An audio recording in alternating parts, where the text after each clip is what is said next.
am your host, David Lee, and with me is my co-host. Albert Albanese. That's right. Sorry, guys. Completely my fault. We're running a little bit late.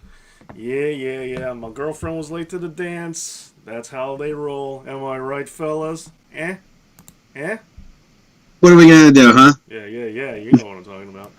All right. So anyway, big announcement from Becky. So I guess we should hang on to this one to find out where this is going before we go ahead and play the game. As you can see up on the Yeah, screen. I think so. But yeah, big news. Let's find out what the big news is. Are we? I'm sure you guys have heard rumors. Yeah, we. Coming out. There's been a Mist coming out. Oh no. Oh, what? She's just gonna give it over? Lame. For some reason, I can't find the closed captioning. Oh, that sucks because now we're robbed of a cash in. Yeah, unless this is a swave, could be a swave. I don't know. Oh no, it's not. Why is she crying? Why is she giving it up? She didn't say. She just said I have to go away for a while. Why? And the man is now crying. So I guess men can cry? Yes. This confirms it. I suppose. Hey, so what's up? Ooh, this looks interesting. It does look interesting, doesn't it? What's up, Vinny Montano? What's up, hi? Ben Espinoza, we're live, AJ Envoy, Inigo Montoya. That's the rumor, Inigo Montoya, but she didn't confirm it yet. Yeah, she hasn't said anything yet, guys. I don't know what's going on. You know what would have been nuts? If before she made the announcement, she said she had to go away, Asuka cashes in and just kicks her in the stomach and then pins her and goes, oh, why? What was your announcement, by the way? Becky, that's the rumor. We could get the Gene Snitsky thing. All right. I definitely want to play this game. No. Well, I definitely want to play this game, but yeah, let's find out what this news is first. Just suspect. Drop the title big. What she said? She's pregnant. Did she?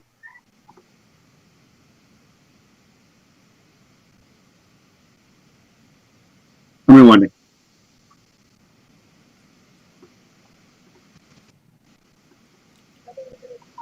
Okay. Oh. I knew it. Yeah, she did. I knew it. This is what happens when you're This is what happens when you're on lockdown and quarantine. Seth was getting bored, had nothing to do. Except the man. Well, there's one thing we can say about Seth Rollins. In very, very, very many ways, he is not John Cena. I was going to say, he is a lucky guy, is he not? Well, that is true, but yeah, John Cena had the strongest pullout game in the history of professional wrestling. But apparently, Seth Rollins... Oh, he knew what he was doing. He's the architect. That's a great point. He didn't cash out. He bought in.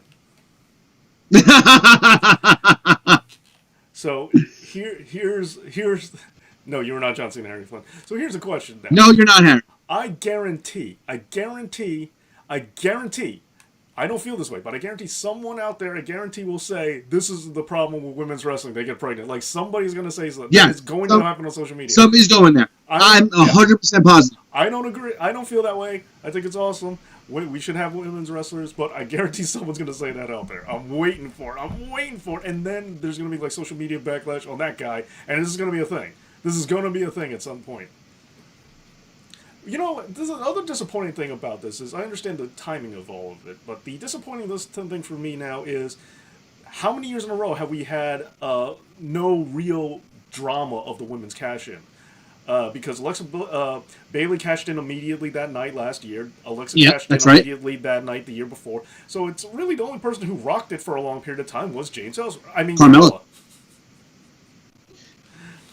That was mean, Dave. I'm just saying. So it's not bad, but because of the circumstances, we're denied that drama of when are they going to cash in, so that's a little disappointing for me. I understand that this is just the way things broke down, but still, nevertheless, I wish they did something else with it. She probably couldn't. She couldn't work any spots, but I wouldn't mind it if Shayna just wrecked her and goes, "Oh, that's how it is."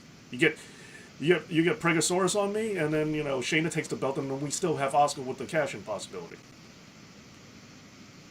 Yeah, that's also weird too, Ron. They did let her pick her successor. That does seem strange. Yeah, I know. But anyway, so now that we're on commercial, so hello guys. Since this was popular when we did it with the NXT Just Me by myself, and we also had fun doing this on the Comic Book channel with the JLA and the Avengers, now it's time to go. You guys requested it, so here we go. But this time around, I figured it's going to be a little different. We are going to have Albert play along. Now, you guys can play for sure, but don't go just yet, because here's how this is going to work. You guys can name whoever you want for your team, but reveal your picks one at a time, and then reveal your next picks in in order. That way we can see the entire thing. But as for me and Albert, we're going to be playing this game a little differently, because for just me and Albert, when one of us picks one, the other person cannot. Ooh, okay, that's fair. Now, as you can see, so it's going to be so we're going to do it like a snake draft. So if you go first, the first round, I go first the second round, right? Well, we're going to figure this out. But yeah, so as you can see, that you have the rules are you have $15. You cannot go over, so don't just start blurring out. And you know how important this was that everybody was wrapped into this Becky storyline because no one blurted out their team right away. Every time I've done this before, the first comment before anything was their entire team, and they named like 50 guys that are way too much, more than $15, and they don't even pay attention to the rules. Surprisingly, nobody. That sounds about right. All right, so this list here, what we're looking at this list here, this was a hard one. These are hard to make, so I made this one myself. Harry Flynn, thank you again for the NXT one that you found for me. This one was one I made myself. Now, this is very hard to do because it was hard placing people where you need to do. But I'm specifically going with the 80s here. This was a big 80s thing, in case you haven't noticed. So some of the guys you see, they might seem a little off because of what they would accomplish later on. But remember, if they accomplished it in the 90s, I kind of took that in consideration. I was really looking for 80s accomplishments. And yeah, Bulldog is a little low, but Bulldog in the 80s didn't get the IC run yet, or the European Championship. Yeah, he was a tag team wrestler. Right, so not that there's anything wrong with that, but a lot of his accomplishments had yet to be accomplished. So that's why he's where he is. See, Tito Santana... I do appreciate you using punk rock Conrad Thompson instead of African punk rock... African Conrad Thompson. That was a good call on your part. And Tito Santana might seem a little low to some of you, but remember, his IC run was, I believe, in the 70s, right? No, wait, no, that's incorrect. Never mind. No. Forget I said that. No. I meant to say something. It's not Tito Santana. But anyway, yeah, well, see, Tito Santana is really low. But I also try to take popularity into the context. But it's not easy. So, okay, so this is just the 80s only specifically. I tried to set up rules for where I put people, but it was hard to follow them because at first I wanted the top section to only be guys who have won the title and headlined at WrestleMania. But by that rationale, like, Slaughter had to be a top tier. I'm like, nobody's going to spend $10 for Slaughter. No. Now, also realize no shot. Dollar amount is very different from the NXT. The top tier is $10. You could take them, but realize that blows almost your entire budget. That's 2/3 of your budget going to just one person. And you can't take from the top tier and the second tier, where the second tier you could get 2 guys from that list and not just one. So it's a very tough thing. And I also understand that Dusty Rhodes is bizarrely high, seeing the fact that he wasn't in WWF for a very long amount of time. Didn't do a whole lot there. But nonetheless, as Dusty Rhodes, I felt weird putting him any lower. Like, I felt weird not putting him in the top spot, but then I was like, all right, WWF only. So I put him in the second tier. Even though theoretically, like, you know, in WWE accomplishments, he should be towards the bottom. But nonetheless, it was just what it is. Well, yeah, the bottom row were guys that were popular, but they definitely didn't win anything. Like, the bottom tier, originally, I wanted to have, like, jobbers, like Brooklyn Brawler only. And well, that became much too hard because... You know, I was like, no. Even if they're $1, nobody like who's gonna draft Barry Horowitz? I mean, maybe somebody would, but you know, like I was like, no, I don't think so. Yeah, nobody was gonna get Iron Mike Sharp or Special Delivery Jones or who else did I have? Or Leaping Landing Papa. Who's gonna want? So you know, no offense to any of those guys. I'm just saying, I'm trying. Whoa! That's way too many hugs. Social distancing, WWE. Social distancing. Yeah. So. Yes. Oh, I was going to make a comment, and now I completely forgot what I was going to say. And so here's the funny part about this. Look at the lower tier guys. You make them the lower tier, the $1 ones, like almost like, oh wow, whatever. These guys didn't hold a championship in WWE, but were very prominently featured. And now look at how like somebody like that, like or Jake, would be looked at that they had a good run but didn't hold the championship, Right. fans would be flipping out right now. Right. So the bottom tier guys. So the whole plan is this is WWF specifically, not considering outside companies and what they did in the '80s, with the exception of Dusty Rhodes, who he's still Dusty Rhodes, so I don't care. I put him higher than he should have been based off of his brief WWF career. So what? All right, guy feuded with DiBiase and the Macho. I don't know. That puts him up there. I mean, that's something. Okay, so here's the plan. So. Guys to job for Dave and guy without a hat question. Where's Barry Horowitz? As I said, I thought about making the bottom tier just jobbers, but I didn't think anyone would go for it. So I tried to make this. Could you try to make this as hard as possible? Is there a guy with a hat? When did Beefcake win the titles? Tag titles. Who? When did? Oh, Beefcake. Yeah, he did. When? He was the first Survivor Series, wasn't he? Tag champions with in the Dream Team? No, first WrestleMania. Whoops, forgot about that. Oh well, okay. So well, I messed up. Well, either way, I'm not putting Barber any higher than $1. I'm sorry. No, and you're 100% right. Beefcake was a tag champion. Yeah, you're right. I forgot about that. It happened, but we don't remember things that true. Should never happened. Jake never won anything either, but he's still Jake Roberts. So. Yes. And Piper never won anything in the '80s either. I mean, that's something that everyone kind of has been missing so far. Piper hasn't won. Yeah. But as I said, I tried to make rules for it. That was our process, as I was trying to say. I was trying to make rules for where, who headlined in WrestleMania and had the title. But it just became too hard because, like I said, Sergeant Slaughter theoretically should be the top tier. But I know there's nobody going to contemplate paying $10 for Slaughter. And then Piper would have to be lower. And nobody would say, like, really? Slaughter's like that much higher than Piper? No way. Like, nobody would say it. Where's Mr. T? He got run over by the train. Alvin Carlin. Ricky Steamboat, Bulldog. Oh, okay. Well, easy on the team. So you guys can give your first picks, but we'll do them one at a time. Get some Smiths. Great Valentine, yeah. Dale, thank you. With Barber, yeah, I totally forgot about that. Which is weird too, because I was actually I felt bad about not putting Barber Valentine on here. Honky Tonk Man was a weird one because as the longest running Intercontinental Champion, I knew he had to be somewhere, but I didn't think he really belonged that high. But with that criteria, I'm like, I have to at least put him on the $5 well. Yeah, I would say so. So this was a hard pull. Where's Virgil? Not here. Harry, and One Man Gang was the U.S. champion, but not in WWF, which is what they've said the rules to it. You can't fit everyone here. But again, like I said, I tried to make up rules, but for the most part, they were impossible. I just kind of put them in the order. I just kind of put them where I thought, as best as I can. But this is not easy to do. All right, Inigo Montoya is Mr. Perfect. Okay, so now, now I will say this much. So now, give me the rundown of the rules. Okay, so the rundown of the rules is going to be this. We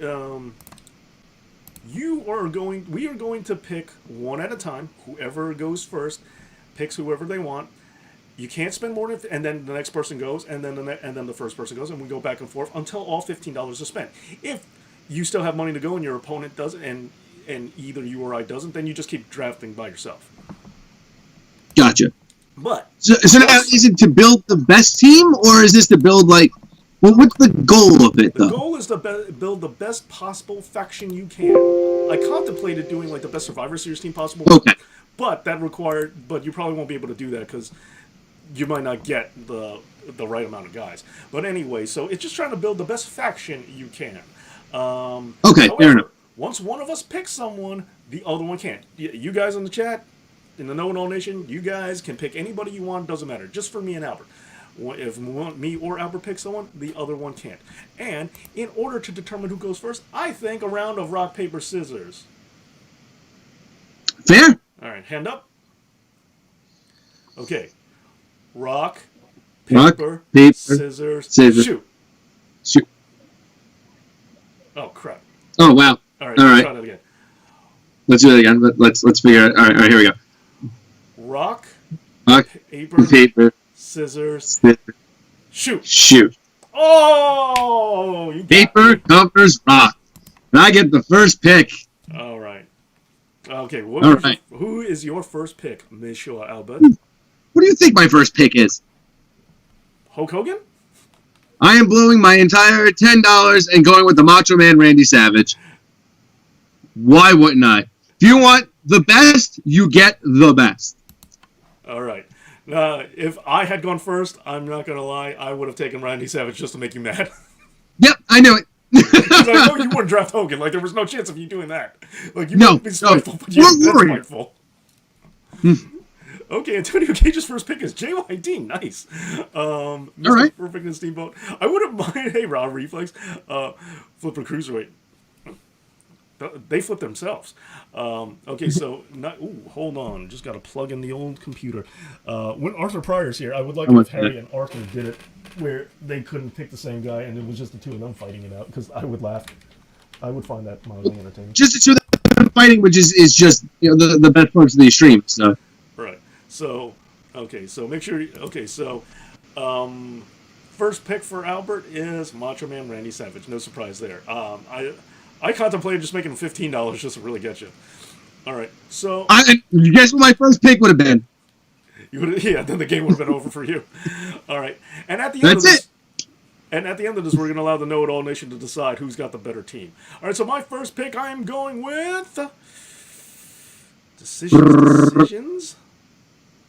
I'm going with Mr. Perfect. $7, Mr. Perfect. That's a good first pick. It's the perfect first pick, actually. All right. Your turn. Credit where credit is due. All right. So now. Teddy says if Virgil was on, he would just pick 15 Virgils. The trade offer Cromwell has picked King Kong Bundy first. King Kong Bundy, nice. Harry Flynn. My second pick. Oh, hold on. Let's catch up with the chat in the first rounds. Bally actually has Dusty Rhodes first pick. Not bad. Harry Flynn also picked Mr. Perfect. Nigel picked Ravishing Rick Rude and Roddy Piper. Wow, just going up with the whole team, just too quick. Wow, Mr. Perfect is a legend, but yet his first pick was not Mr. Perfect. All right, so let's see what's going on. No, it's not. Samurai Productions picked Dusty and Macho Man. Oh, that's going to be his entire team. Wait, that's too much. Yeah, that's not enough. Yeah, it's too much. Can't be. Yeah, Dusty's $7, Macho's $10. You can't do that. You're over the limit. Got to try again. Okay, perfect. So 15 Virgils. That's the right answer. Samurai Productions. Let me see. He's copying me. Well, Harry, great minds think alike. You're a smart dude. What can I say? Bailey's second pick is Sergeant Slaughter. Interesting. I thought Slaughter was a hard sell, but okay. Antonio Cage said, man, is paying my light bill this morning didn't make me think this much. Sorry.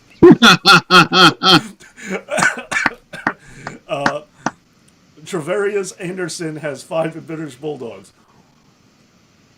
All right.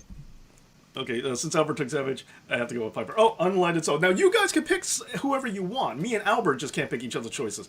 All right. So my first pick is Mr. Perfect, and Albert's has the Macho Man. Now, okay, so Train has Bulldog and Perfect. Oh, so no, you go first now. No, it's your turn. We're alternating.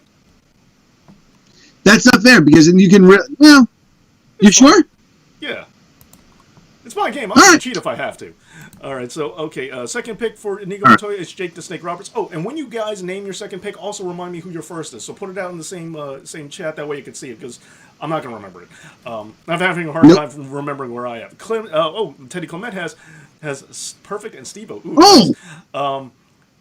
Travaris Anderson, it is the 80s Bulldog specifically. So it's not New Generation or Attitude Era. It's the 80s Bulldog. Yeah. Specifically, I know I gave him the 90s haircut, but I like the dreads. I'm sorry, I like the dreads. I like the Bulldog dreads, okay? I don't know if anyone agrees with that, but that's my personal preference. That's my favorite Bulldog. Yeah, same here. Yeah. I don't know why, I just do. Okay, yes, Darnell. Stupid should I say? Dusty and JYD. Look how, see, this is harder. Okay, so, all right, Harry Flynn's going for Perfect and Jake. Okay, so second round choices. Let's go with the second round picks right now for us. Who you got, Albert? Who's in the 2-hole for you? My number 2 pick is Bam Bigelow. Really nice. Now, Bam is a guy I wasn't sure where to put him. I was contemplating putting him up higher too because he was for a very brief period of time a major babyface. Yes, he was. Even though it was in the 80s, he did main event of WrestleMania 11. People kind of forget that.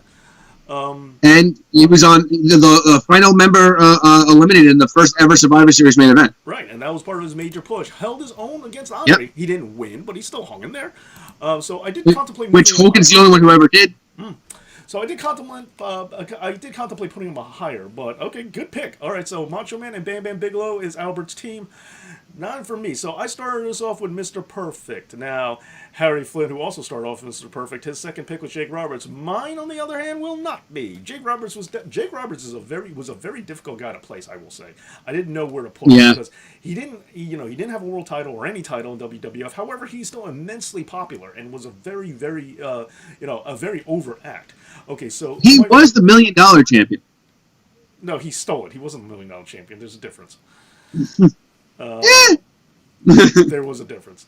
Okay, so my first pick is going to be Mr. Perfect. My second choice, Ted DiBiase, $1 Million Man, sending it in. Oh, there you go. Yeah. I spoiled it for you. This game is too hard for me, and I made it. I should have made this easy and just made all the guys I want in like $1, and everyone would just wonder why. So you know, like kind of not that you really said anything negative towards it, but you were like, if you pick one of the guys in the first row, you're gonna almost blow your whole, all your steam on one pick. Right. So you just decided to just blow your whole steam on two picks. Right. I know.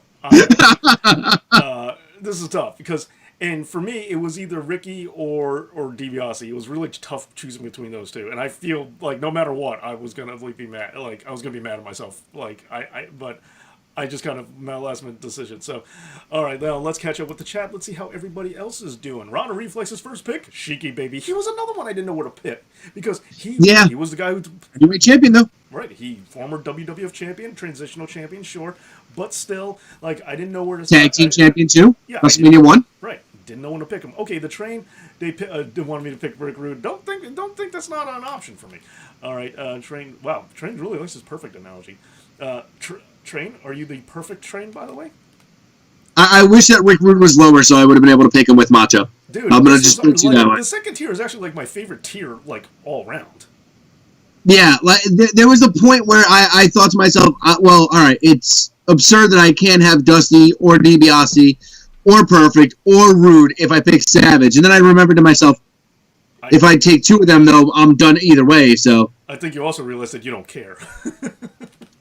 No, Macho Man. If Jericho was in the top tier for me, I would have picked Jericho. I mean, if Macho was $15, you would have taken him anyway.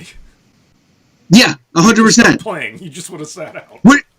It's really good that you put 80s Bulldog on here and not 80s Bret Hart, because then you knew exactly where I was going. Right. Okay, so Unlighted Soul says Piper #1. Yeah, Piper. Oh man, Boss Man. Yeah, this game is hard. Dale Santafer. Remember, when you're naming your other picks, tell me your entire team. So Dale, tell me your first and second as well as your third. Somebody sent you a Wolfpack T-shirt and a Nakamura hat today. Somebody, like someone you know? Or did you just get that randomly? Because that'd be weird. Yeah, because I would really be happy if I got that randomly.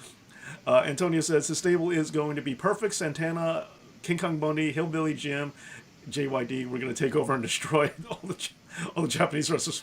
Well, I mean, it's a good thing I didn't put Greg Valentine on there. Unlighted Soul. Is that is one man gang? If you just like with the comic book one, because the comic book one I said if you had legendary characters, you were allowed to switch them out for whoever you wanted. So even though I had a picture of Hal Jordan, if you wanted to be Kyle Rayner or Jon Stewart, you go ahead. And those are the only two options, because it's not like anybody would want to pick any other Green Lantern. And if you do, you're wrong. That's all there is to it. He's actually 100% right. I have a Green Lantern tattoo on my shoulder. Right. There's three Green Lanterns. The rest of them, man.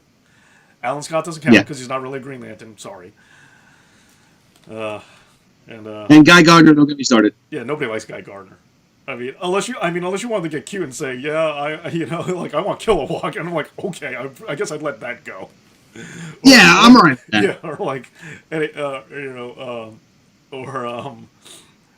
Mogo, but forget it. Anyway, let's move on. Back to this game. So, in this particular scenario, if you really, really wanted a team and not one-man gang, go crazy. Feel free.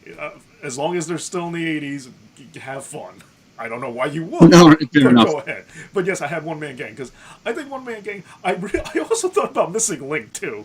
Like finding the low ranking guys was actually more fun. The top tier guys was just torture because I'm trying to jam everybody into this like 5 slots. But the lower tier was like, oh man, I want to use that guy. I want to throw him in. But yeah, so Greenland, yeah, the squirrel. Well, you know what I hate that there's the squirrel and there's also the dog. Like it's just like they're like Rocket Raccoon is an actual raccoon that's just been genetically modified, but Gnort just is an alien that just so happens to look like an Earth creature. That's just stupid. Harry Flynn. Guys, I'm baffled. Did I just really see that the Viking Raiders are going to play the Street Profits in basketball tonight? Okay then. Harry Flynn, where is he? He is where he's probably incapacitated and not sober and missing a show. That's Wow. my guess. No Chip was what? No Chip as Green Lantern? No, no Chip either. Yeah, Chip and Gnort. I don't. Oh, it's Comics Day. Yeah, yeah. I'm on the wrong channel. Oh well, what you gonna do? My favorite Green Lantern is the one that's allergic to wood. Oh man, that wood weakness was so dumb. Okay, so I know. yeah, wow, this Green Lantern thing got people going. Look at that. Some 2-on-2. This is the best superhero ever. You know what the sad part is? I don't think it'd be good. Don't get me wrong, but I feel like it would be oddly entertaining to watch Otis play basketball, especially with his stubby arms. Like it would just look so weird. Or sorry, what I meant to say was, oh yeah. Yeah, with his short stubby arm and every time he scores, he just does a pump and it'd be even better to find out he's like amazing at basketball. Like, you don't like The Office, so we're just. I was thinking like Maria Kanellis when the court thing where it was revealed she's actually not stupid, because that's like one. Oh yeah. That is definitely one of my favorite gags that they've ever done. Okay. All right, so okay. let's reset here. Yeah, Harry. Your team, as of right now, you have spent $14. Oh, hold on. Harry's been pitching this a lot. He's talking about Otis catching on Brock. Like that was what everybody was talking about yesterday. I don't know why we're playing this game because, I mean, I don't understand. Brock doesn't have a championship.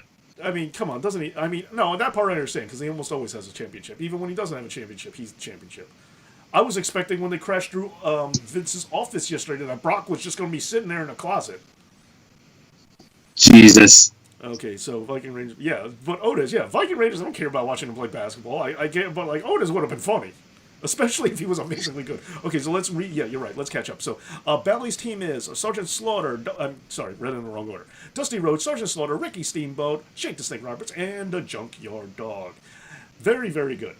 Junkyard Dog is one of those weird names that even the acronym. Why does that sound like it's too much money? 7, 5. Yeah, actually, it is too much money. Bally, way too much money. You have $15. Look at the top. Look at the top. Way too much money. Good call, Albert. I kind of missed that. Okay. I think it would be interesting to notice. Yeah, just especially for the Money in the Bank thing, especially like after that. Rumor has it he did mention apparently in an interview that he's planning on using the cash in for a tag team because he's still a tag team wrestler. Anyway, Dale says King Kong Bundy, One Man Gang, Bam Bam Bigelow. All right, Dale. King Kong Bundy was another tough one because he main event at WrestleMania 2. Like I didn't know where to put him either. That's a very small team. You lose less than $15 on that one. Dale's usually pretty conservative. They should have McIntyre versus Rollins matches. I'm sorry, I missed Ted DiBiase. Yeah, he makes sense. Oh, okay. Good match yesterday. Ted DiBiase. Okay, gotcha. Train says the only one person is yeah. Yeah, Train. Well, geez, way to be a downer. Router Reflex says Iron Sheik, Bam Bam Bigelow, Boss Man, King Kong Bundy, One Man Gang. Okay. Not a bad team. Okay. Got a lot of power behind that team. That's a very strong, physically strong. Wow, we got a graphic for Becky Lynch is pregnant. Wow. How is it breaking news when it already happened earlier tonight? It happened a half hour ago. How's it breaking? I know. I'm sure about that, but all right. Saturday Productions wanted it to be $50. Yeah, you wish. You're right. I'm miscalculating. See, that's the trick of this game. That's why it's hard. Yep. Okay, Onion so has Piper, Big Boss Man. So, D, One Man Gang, Beefcake, because someone else takes the pin. All right. Train, yep, 10 of these amazing wrestlers. All right. Jeez, dude. All right. EJK says, Dave, why would Brock Lesnar be in Vince's closet? Only Vince's boy. Oh, yeah, right. I forgot. Yeah, Vince's closet's already full with Shawn Michaels. Jesus. Um, All right, so Dave, let's reset. What is your team and how much have you spent? okay, sorry. I was reading everybody's team. So I have spent. Okay, I have spent $7 twice with once with Mr. Perfect and once with Ted DiBiase. So those are my picks. I have $1 remaining. Albert, your team, please. So my team as of right now is the Macho Man Randy Savage and Bam Bam Bigelow, and I have spent $13. You have $2 remaining. Nobody's talking about Nikki Bella being pregnant. Well, Harry, we know it's yours. We weren't sure if you were telling people yet. Yeah. Did you come out into the press with that yet? Yeah. Team Squash. Team Squash would be Brock Lesnar, Triple H. No, that's Team Barry. No. Team Squash would be Brock Lesnar for sure. I'm trying to think who. Goldberg. Yeah, Brock Goldberg, and I think I'm done. That would be the Squash team, and Yeah. not the stupid game Squash. The Barry team. The Barry team would be Triple H, John Cena, and Brock. Albert, okay, so all right, so final picks. Albert, your go, buddy. Or maybe What do you mean pick. final? Maybe. Okay, wait. Yeah, never mind. You got two. Yeah. Mathematically, you have to pick two more people. That's right. And my third pick is the One Man Gang. Oh, really? I didn't see that coming. I did also try to think about tag teams. Like I was going to put LOD and Demolition on there, but I was like, that's going to be too much. Yeah. Okay, so One Man Gang. So I guess this is my last pick. So far I got Perfect. I got DiBiase. I could use a powerhouse in there. I am really tempted for JYD, but because I need a little more strength with this one, I'm going with Hillbilly Jim. And Dave, that's actually the only pick you stole from me the entire time. Yes, I've at least gotten that Hillbilly Jim. I needed muscle, and Hillbilly Jim is a big dude. Yes, he is. Which is why my idea originally was, which I'll have to modify it, which I'll pick You got the One Man Gang. And I'm going to pick JYD as my final pick. All right, there you go.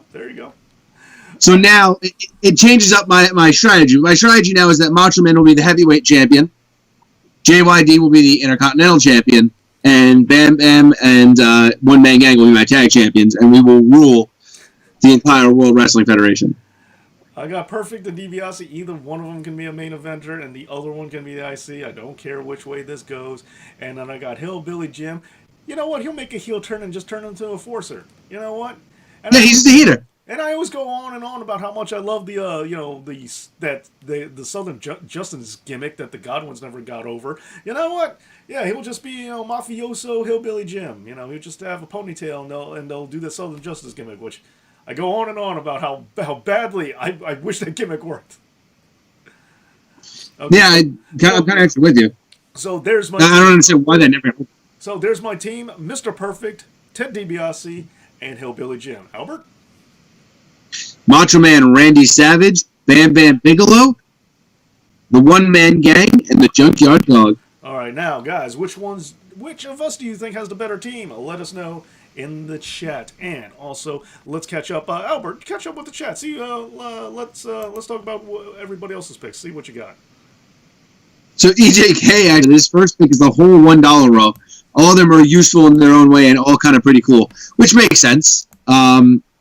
Antonio Cage said it's the One Man Gang, King Kong Bundy, Jake the Snake Roberts, Tito Santana, and the Big Boss Man. Seems like a lot of people. But they were lower tier, so that makes sense. Severius is at $11. Bulldog, Steamboat, and Beefcake. Nice. So, Dave, you have 2 votes right now. Thank you. Severius Anderson and Train both said that you win. The Train and Mr. Anderson, thank you very much. But I would have. Unlighted Souls. Soul said me, though. The perfect team is, says Harry Flynn, and Harry Flynn's team is Mr. Perfect, Jake Roberts, and Bam Bam Bigelow. Not a bad team. Well, Harry, who do you That's a good one, too. Made out better. Dale Santa Ferdez, Ted DiBiase, King Kong Bundy, One Man Gang, Bam Bam Bigelow. Very, very good. I do like that team. You got DiBiase, and then you got a lot of muscle. And believe me, that's a stable that does. Yeah. Bam Bam Bigelow and King Kong Bundy would go on to eventually be part of the $1 Million Corporation. The $1 Million. Right. And One Man Gang, well, he would have fit. Into Nigo Montoya's team is Mr. Perfect, Jake Roberts, and Bam Bam. Oh, look at that, Harry. You and Nigo Montoya have the same exact team. Look at that. There you go. Tony and Cage. $50 is going back to FCW. Okay.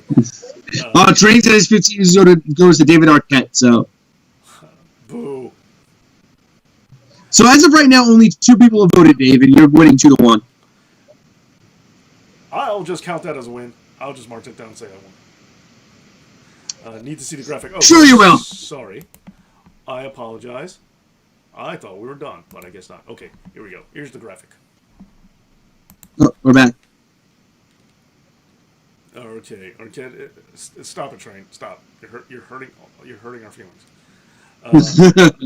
Can you say that again? I didn't hear you. Okay, yes. My team is Mr. Perfect, Ted DiBiase, and wait, didn't you vote already? My team is Mr. Perfect, Ted DiBiase, and Hillbilly Jim. Right, and mine was Macho Man Randy Savage, Bam Bam Bigelow, the One Man Gang, and the Junkyard Dog. Right. Okay. Okay. EJK says that his second and final pick is Hocus Hoganus. Only because of his creative control card. Yeah, Hulk was also a very interesting team. Hulk is almost where you got to go with this one. For a lot of people, it's he's expensive, but there's a reason for it. Right, that's why I picked Macho. Right. I know, Harry. I have not, but I will tell you one thing. I did start editing it. I think you should make a video of you telling Harry that you're gonna make his video and just leave that on, because I think that's a little more accurate. That's it's a better idea. Train, Ric Flair's not on this list. Dale says that I won. So. Oh, so we got it tied 2-2. All right. No, Harry said that you won.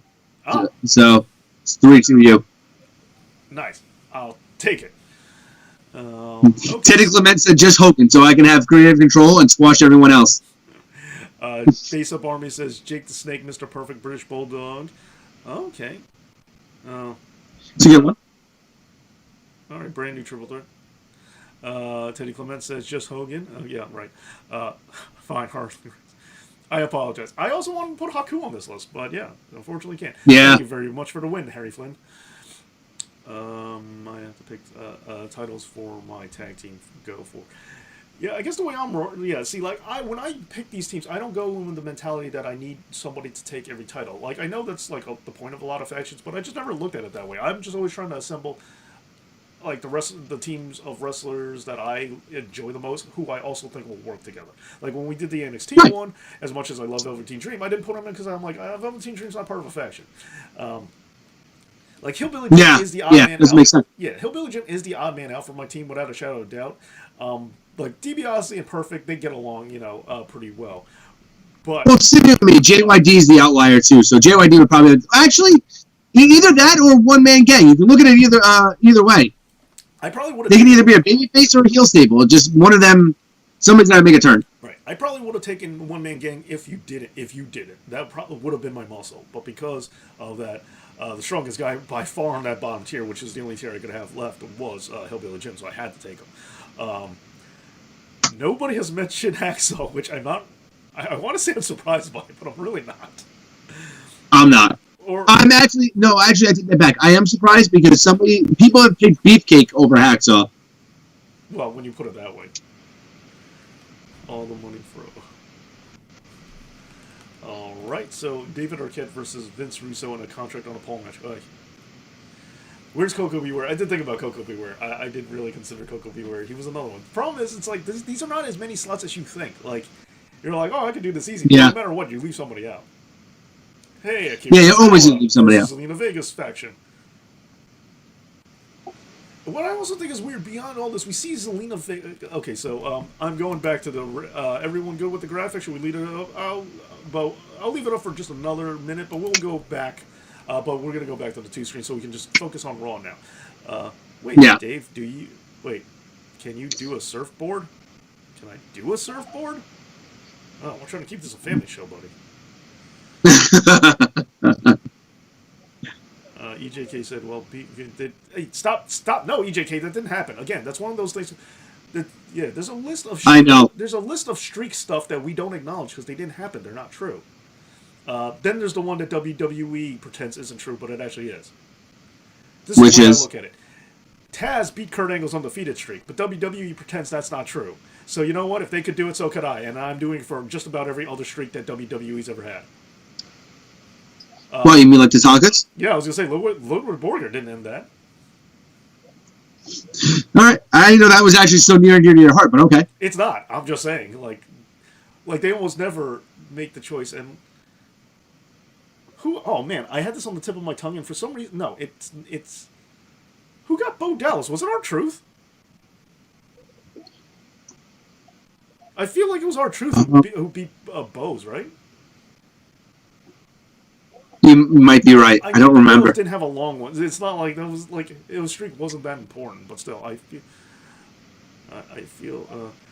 need to do a classic NWA list before WCW. Well, either way, this was harder to make than you think. I still have to do the supervillains one for DC over on for Comic Book Channel, which is harder somehow. Yeah. No, I can't even imagine where you cheer people. Right.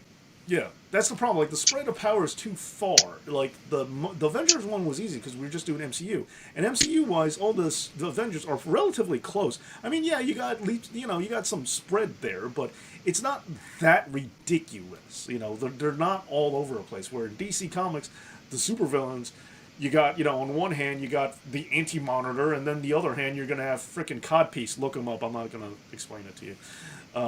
My God. Yeah, but... yeah, so it's like there's such a wide spread, and what made this list hard too is there's also a relatively wide spread for WWF talent. Like, the other thing that was hard about WrestleMania is I don't know when you think the golden era of WWF ends. For me, so actually, this is a conversation I wanted to have with you, Dave, just in general. Let's go back to El Double screen. We'll enjoy Raw, and hope you enjoyed the game. So I was thinking about this because I'm actually rearranging. I rearranged my room, which is why I'm actually in a different spot because, that's the reason. But you do get to see the sweet Royal Rumble and Daniel Bryan posters behind my head, which is cool. More. Was it the Daniel Bryan one was a gift? Huh? What? What happened? The Daniel Bryan one was a gift. What happened? What? I didn't say nothing. And if you can't say anything bad about the Royal Rumble ones, they're badass. So, I'm rearranging my wrestling figure collection. Yes. And how I'm doing it is I'm putting everybody together by era. Mm-hmm. I wanted to actually bring this up of where do you break up the eras in the WWF? Because I'm trying to figure out who to get and who to put where, and I don't want to miss anybody. And yeah, there's a lot of different monikers in my mind. Ah, look at that, Harry. Thank you, Harry. Yes, and it turns out R-Truth did end Bo Dallas' streak. It's like, you're right. That's the way it was in my head, but I'm like, that doesn't sound right. I'm like, they let R-Truth win something. But yeah, that's what I thought, and I was like, when something just seems so weird, you second guess yourself. I mean, I didn't care about Bo Dallas' streak, so it doesn't really matter to me, but nevertheless. Okay, so yeah. Now, the reason I specifically said the 80s was because that's like something we have a hard designated time period for. Like, when it comes to this whole wrestling thing, where, people talk about when did this era start, when did that era start, and like, people will argue with you, say, no, it's a fact, it started this time. It's like, no, it didn't. Like, there's no fact because this is just some goofy concept. There's no definitive time period. It's not a specific year. There's no mathematics. So, like, with the 80s, it was easy. You have 10 years. Here's your decade. It's either happened in this or it did not. There's no arguing it. Here you go. So, yeah. So your question is, where does it start? Which is why this is an interesting conversation. So, where did it end and where did it begin? It's between, right. Like, there's a several year swing for me. You can probably talk me to go, like, a year earlier, a year later. or maybe 2 years later. It's kind of a tough call, but I'm gonna play on. Well, I'm gonna play with the because it's within a year of it. I'm going to just side on the middle. I'm going to split the difference because there's three specific points in which I think it is, but I'm just going to go ahead Okay. and pick the middle one. I think it ends at WrestleMania 8. Okay. Because, like, and here's my reasoning for it. Like, I partially Yeah. want to say 7, I partially want to say 9. Like, 9 is the moment where fans were like, okay, enough Hulk Hogan. That was the turning point for Hogan, so, like, that feels like the wrap up. But Bret didn't win. But I think 8 is right. Yeah. Yeah. And I think so. Yeah. Yeah, because 7's too soon. See, I'm not sure about that. Because Only because 8, Hogan and Warrior are both back in a prominent role. well, the reason I think 8 is too late is because I feel once Ric Flair came to WWF, it changed everything. And See, it did. But I don't think that sunk in until Bret, had really his second run. I don't like even his first run. It was like, okay, but we still have Hogan, Yokozuna. We still have that '80s mentality of booking. It's the big man, and then the guy on top's got to be the bigger guy. I feel like Bret's second run took hold, and he won it at 9. I'm sorry, at 10. I mean, that really kind of more solidified it. But I think 8 makes more sense because Hogan and Warrior were on their way out at that point. Right. I know Hogan won the title the next year, but he was still on his way out. Bally's team is Dusty Rhodes, Sergeant Slaughter, JYD, Hillbilly Jim, and Hacksaw Jim Duggan. Thank you for your team, Bally. Harry Flynn says he thinks the new generation started in August of 1992. Interesting. Okay. He's got a point. See, here's the thing. I don't even classify like that 91, 92 era as the new generation, though. Well, I think there was something in between there, and this is where I think I'm lost in translation of things. I feel like there's a couple of them that are very quick. I feel like the new generation is like mid 95 on until the start of the Attitude Era, which I think is around like 97. Because before that new gen era, there was like that other Bret Hart stretch, like that Bret Luger, Hogan was still kind of there, Yoko, kind of streak. I just want to point out that Drew McIntyre's good against Andrade right now. I know. This is kind of crazy. Ronda Reflex, he was on the top tier. Piper was on the top tier. 10 felt like Bret's coronation. 10 did feel like Bret's coronation. Even though that's not accurate. He had it already before that. But yeah, I know. So here's the reason why I don't. Here's what's weird for me about saying WrestleMania 8 or anything afterwards is because I feel really weird saying that Ric Flair was part of the golden era of WWF. That don't sound right. You know what I mean? Like there's something instinctually wrong about that. And also, I don't know. It's hard. But there's the other point where I feel like, the new generation, I felt like that was more of a, Sean's our guy kind of a thing. Well, for you're saying you feel that there is like a buffer era. Well, I mean, the reason why this is hard is because they don't end cleanly. Like, because they're not real. They're just something we make up. But the thing is, you feel there's a transition era between the two of them. I don't. I feel the new generation is the transitional time period because it's only a couple of years. Like, it's not very long. Like, it's just so to me the new generation is that buffer zone. It's the buffer between the 80s, between like the golden era and the Attitude Era. Like, that's all the new generation is. That's the transition. Here's the thing though, if you think about it that way, then in the new generation we're talking about Tugboat, Papa Shango. We're talking about, you know what I mean? Like, these are like people that I associate with more being a part of like the golden era, And see, that's where like I firmly put remember there was also Mantar, Bash and Booger, who definitely were not golden era guys. Like, they have to be. No, they definitely weren't. You're right. So there's no way there's no way around it. Like, they have to be a part of that. So, and that's the other problem. Papa Shango being in the golden era doesn't sound right to me either. See, I think it actually sounds more right. Not me. Because I don't associate high gimmick. Yeah, I don't associate, and I know we're at two opposite ends, but I don't associate Tugboat and Diesel in the same era. As what? You know how weird that sounds? Yeah, I know, but I doesn't seem weird to me. That seems on point to me. That seems fine. I don't know. That seems weird to me. Like, I feel like Tugboat was like, even like Typhoon. Like, I feel like, you know, an Earthquake, like, just as a tag team doesn't even seem like.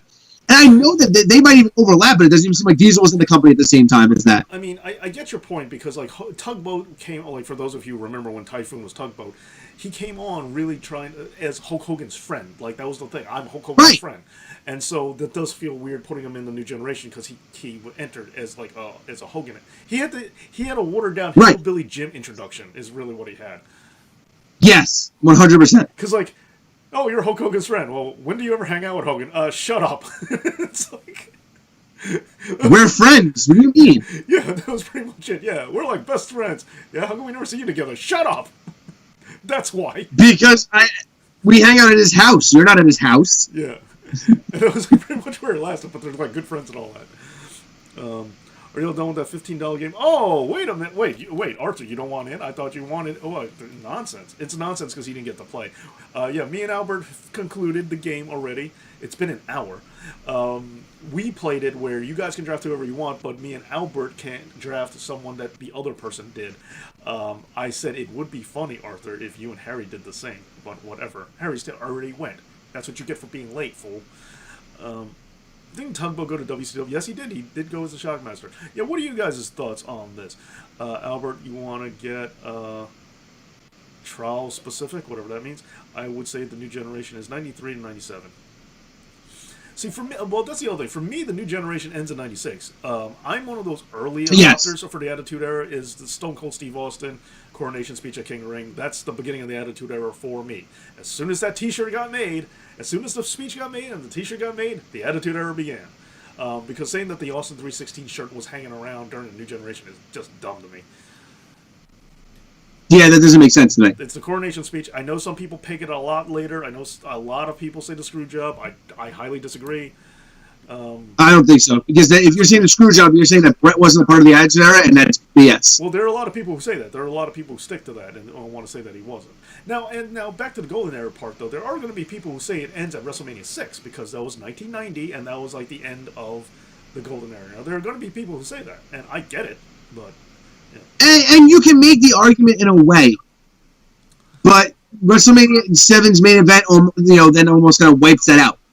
Yeah, because, I mean, WrestleMania 7 is also where I thought they ended, because WrestleMania 7 is Hulk Hogan, red, white, and blue, Sergeant Slaughter being foreign heel, despite really not being foreign, but whatever. Like, it was a very golden era WrestleMania. You weren't watching it for its technical ability, and that's the other part of it, too. Like, I watch WrestleMania, where's WrestleMania where its technical ability is on the back burner, but the new generation has it in the front?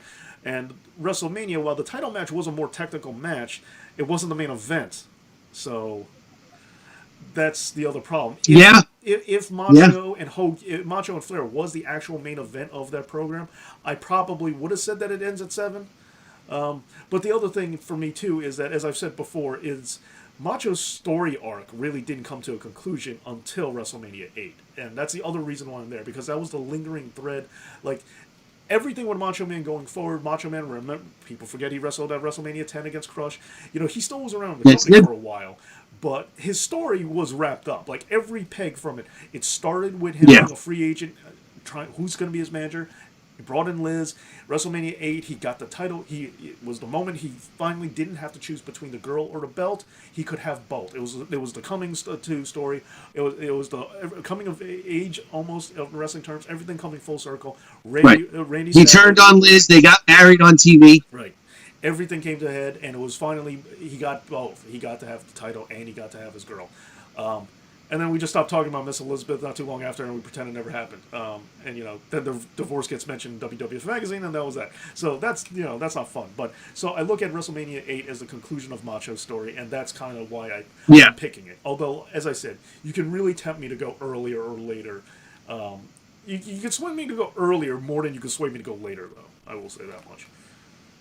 See, I don't know. I think that WrestleMania 8 makes sense. The last guy who won a world championship at WrestleMania was Savage. Like, you know, it makes more, like, you would think it makes more sense.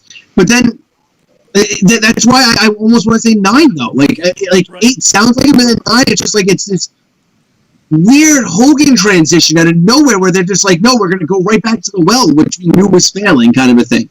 And I kind of like almost want to say it's 9. When Roman Reigns and Brock Lesnar, you applaud them for it. Just saying. A little bit of a different story. Yeah. Hogan's successful. That's not even the same difference. Because Hogan makes. They're not taking. Money, They're not taking. They didn't take the world title off of somebody specifically just to put it on Roman. They didn't screw over like some random person just be like, oh, we're going to put the belt back on Roman now. Well, suffering succotash. I thought you would have said that Macho Man was that generation's Daniel Bryan. Yeah, you can make that argument. Yeah, and Ron Hawthorne, and yes, I am long-winded, Harry. Thank you. You guys haven't learned that yet. And Ron Hawthorne, WrestleMania, Austin 316 to WrestleMania 17. That's his attitude. That's mine too. Ron Hawthorne. That's exactly where mine is too. I don't count anything after. The older I get, though, the shorter the attitude era becomes. Sooner or later, it's just going to be the year 1998. But yes, Austin 316 coronation speech at King of the Ring, 1996, all the way to WrestleMania 17. That is my attitude era as well. I do want to point out this match against Drew and Andrade actually has been pretty good. And this is it was my pitch. I wanted this to be a thing too. I didn't think they were going to just throw it away on Raw.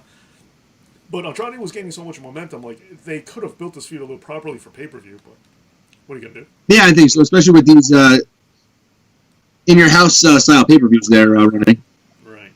And personally, I like the shorter pay-per-view from last night. I know there are some people unsatisfied about about how long it was.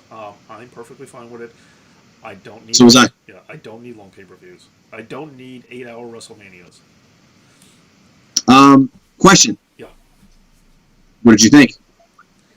If the I said this last night, the money while we were live streaming, if the Money in the Bank didn't have the goofy cameos and the silliness, I would have been more on board for it. What did you think?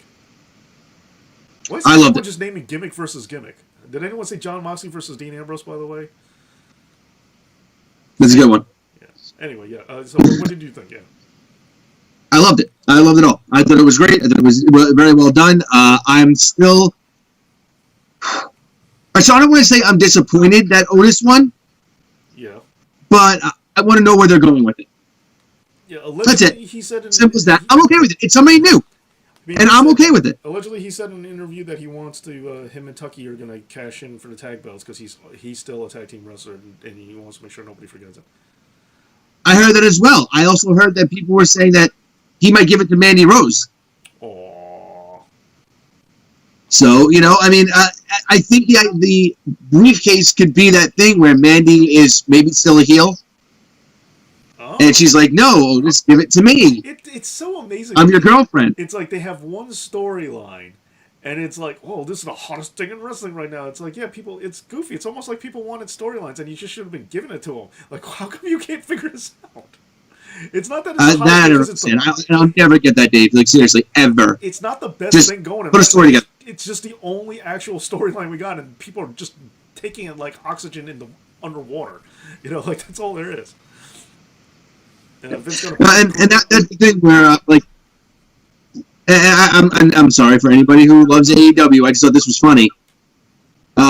Somebody brought up the fact that AEW named Matt Hardy their Wrestler of the Week, and AEW, where records matter, the 0-1 Matt Hardy is their Wrestler of the Week, which I thought was kind of funny. Like, you know what I mean? Like, and that's the dumb things that I think wrestling companies do. It's Employee of the Week. You give it to the loser to make them feel better. Yeah, apparently. Yeah, and that's the thing. I'm not crapping on AEW. Like, WWE needs to promote more stories. AEW needs some continuity. Don't say wins and losses matter and name somebody who doesn't have a win all week, the entire time you're there. You're Superstar of the Week. That doesn't make sense. I have never been so happy to see. But wait, when was his loss? When did he lose? When was that lost, Albert? What? When was that Matt Hardy lost? On AEW past week? But it's not this week now, is it? No, but the The wrestler of the wrestler week would this week. reflect. That never happened. That didn't happen this week. He's the wrestler of this week. But this week didn't happen at all. So how can you Doesn't determine matter. that? Well, there doesn't matter. Point of the matter, he's the wrestler of this week. Stop living in the past. I always assumed that the wrestler of the week reflected the person who had the best week the prior week. Well, that's where you're wrong. Base of 12. Unfortunately, it seems they're going that way. And I hate to keep bringing it. Well, no, I don't hate to keep bringing it up. But I do feel, hey, I did a whole video of oh, baby girl. Yeah, talk words over. No, I don't think so. I think I'm going to let everybody just stare into your face and just watch you drool. I've noticed something. Why is she? Oh, that's right. They can be on both shows. I realized that there was some weird, has anyone noticed that it's like, between Carmella and now Alexa Bliss tonight, it seems like the outfits seem to have something in common lately. Anyone else noticing that? I'm not complaining. I wasn't complaining, but yeah. Yeah, so... So AJ Envoy, that's a good question. To be completely honest, just it doesn't have to be anything like I like how they let Bray just beat Bray Wyatt, and that's a story. Every time Bray does anything, it's a story. Yeah, well, they told the story. See, I said I wanted Braun. I wasn't clear whether Braun was getting sucked in and then overcame it, or was he playing Bray and just trying to pretend like he was. Like I wasn't clear which one of those two it was. I thought he was playing him the whole time. Because I said like if he was playing him, it should have been a like come in for a hug thing and then caught him instead. But he slowly took it off, and I was like, wait, is he overpowering it? Like Dave versus Corbin next week. Yeah, me versus Corbin, I'd run around to tire him out, and that shouldn't take long because I mean I can't run very fast either, but Why is Corbin on Raw? Oh, because they just want to torture me. I guess so. He's not really, is he? Albert, I'm glad to hear it because Dave, I always ask this, Dave, what storyline specific would you want to see on WWE? Yeah, this is what I was trying to answer before. Yeah, AJ Envoy does adds that a lot, but yeah, like I said, there are tons of storylines because, like I said this last week or 2 weeks ago, whenever. But I pitched the idea that I wanted Drew's feud to center around Andrade. I would keep them apart for a while, but I wanted to go eventually where Andrade brings up their past in NXT, which they never do. And it was about Zelina really pitching that he's the real champion of Raw, where Drew isn't. You did that 3 weeks ago. I know, but I wanted it to be a long. I wanted to be the beginning, middle, and end. Like I wanted to culminate at SummerSlam or next year's WrestleMania, while Drew had other feuds in between. Yeah. I see what you're saying. I wanted to be the direction it was going. Like the Mega Powers exploding. They set it up, and then you knew it eventually was going to go down this way. Like that's how the story ends. Like that's what the whole plan was. I wanted to be Drew and Andrade, and they set it up saying this is going to build up to these two eventually clashing, title for title, if they could hold on to it that long. Which I know today's day and age it's not going to happen, but still, that's what I wanted. Because, like I said, I said the next feud for Drew should be Jinder Mahal. Yeah, I agree with that. It's a nice, easy layup, but he's a former WWE champion. He's not been around in a while, so you might have forgotten that he sucks and got pinned on an airplane. Right. And they have the history with 3MB. Like, everything is there. Like, it makes sense. It's an easy layup, and it's a good way to just free the month, go out there and go on. And not even just a 3MB thing, them having the same story of, like, leaving and coming back and getting to the top of the mountain. Right. Yeah, it's a good story. It's a good, quick one-off feud you could do. Freak of the month, move on, and it makes sense why they're doing it. And he's in no danger of losing it. It's a good way to extend the feud, build up credibility. A notch in Drew's title reigns belt. Right. Yeah. Right. Ron reflects. I know this is not what you guys are talking about, but interesting enough. I've said this for a while. I don't know why they don't utilize Zelina as more a part of the women's roster. Yeah, I know. Now, Stephen James has pointed this out, and other people have agreed with him, is that the idea was, oh, look at that, Harry, your girl's on TV talking about what you did. Yeah. Yeah. Anyway, talking about if putting Zelina in the women's division means that they were giving away multiple segments for Zelina. Like she's with Andrade and then she's in the women's division, it's like too much Zelina. That was his argument. But if that was true, now we're looking at it, we see Zelina all the time. She comes out representing like half of the roster that's available right now. So if that was the case, then why don't we have Zelina in the women's mix? Which I think is very strange because she can wrestle, and I just don't know why they're not using her. I don't know either. EJK, if you do that in a video game, I'm down to watch that. Arthur Pryor, I was going to say, Harry, she's taking the pregnancy test. Did you know about this? Where were you? But Arthur Pryor says he wishes, yeah. Just like you wish that you and Justina were together. What are you going to be mean, dude? I wasn't mean. I was just saying he wishes he was with Justina. Is that not true? I mean, that's fair. All right, I'll give you that. Against Cena was bigger than Cena's. I don't know if I think WWF title win against Cena was bigger than Triple H. Well, which Cena do you want to replace with Triple H? Because that confuses me. Yeah, I'm really. Arthur Howe is... Yeah, that's right. Yeah, exactly, Harry Flynn. You tell him. Yeah, Arthur, how's this Money in the Bank Dana Brooke doing? In case you forgot, Arthur was insistent that Dana Brooke was going to win Money in the Bank. And that Baron... And let's not forget, he also thought Baron Corbin was going to win, too. So it's nice to see to be fair, Dana did win Money in the Bank briefcase. That didn't count. No, that was the Florida governor's briefcase. What are you talking about? And again, look at Lana looking...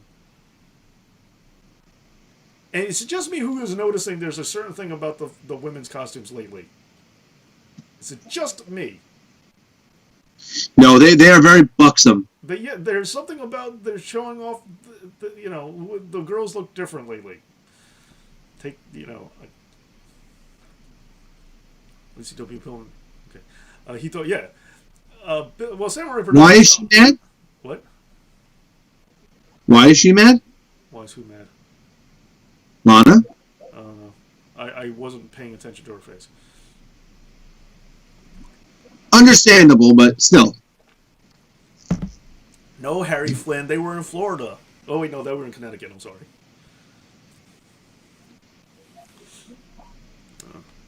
I was talking about Bina and how Jericho is. Base of 12 uses the O word and not as big of a draw as Cena. That's true. I mean, Albert, I don't know where you're going to stand on this one, but yeah. Oh, man, baby girl. You're so pretty. Anything you say about Chris Jericho is false. We're talking negative about him. I think he's a bigger draw than John Cena. Yes. Okay, then. Well, I don't know. I think that... Then I wish I was Oscar the Grouch, Arthur Pryor. Yeah. I never noticed, but Nikki has different size nostrils. Tell me you can't see it now. Tell me you're not noticing now. Now I can't see anything else. That's right. Well, I just look back to Baby Girl and I'm fine. Hey, where have they been? Oh, they're back! And she's blonde still, which I... Oh, holly. Alright, my head's gonna explode. Wow, Peyton looks like $1 million. Holy crap. One of my best friends is, like, obsessed with Peyton Royce, and he just messaged me, and I'm very happy that Peyton's back. Seriously, where have they been? Oh.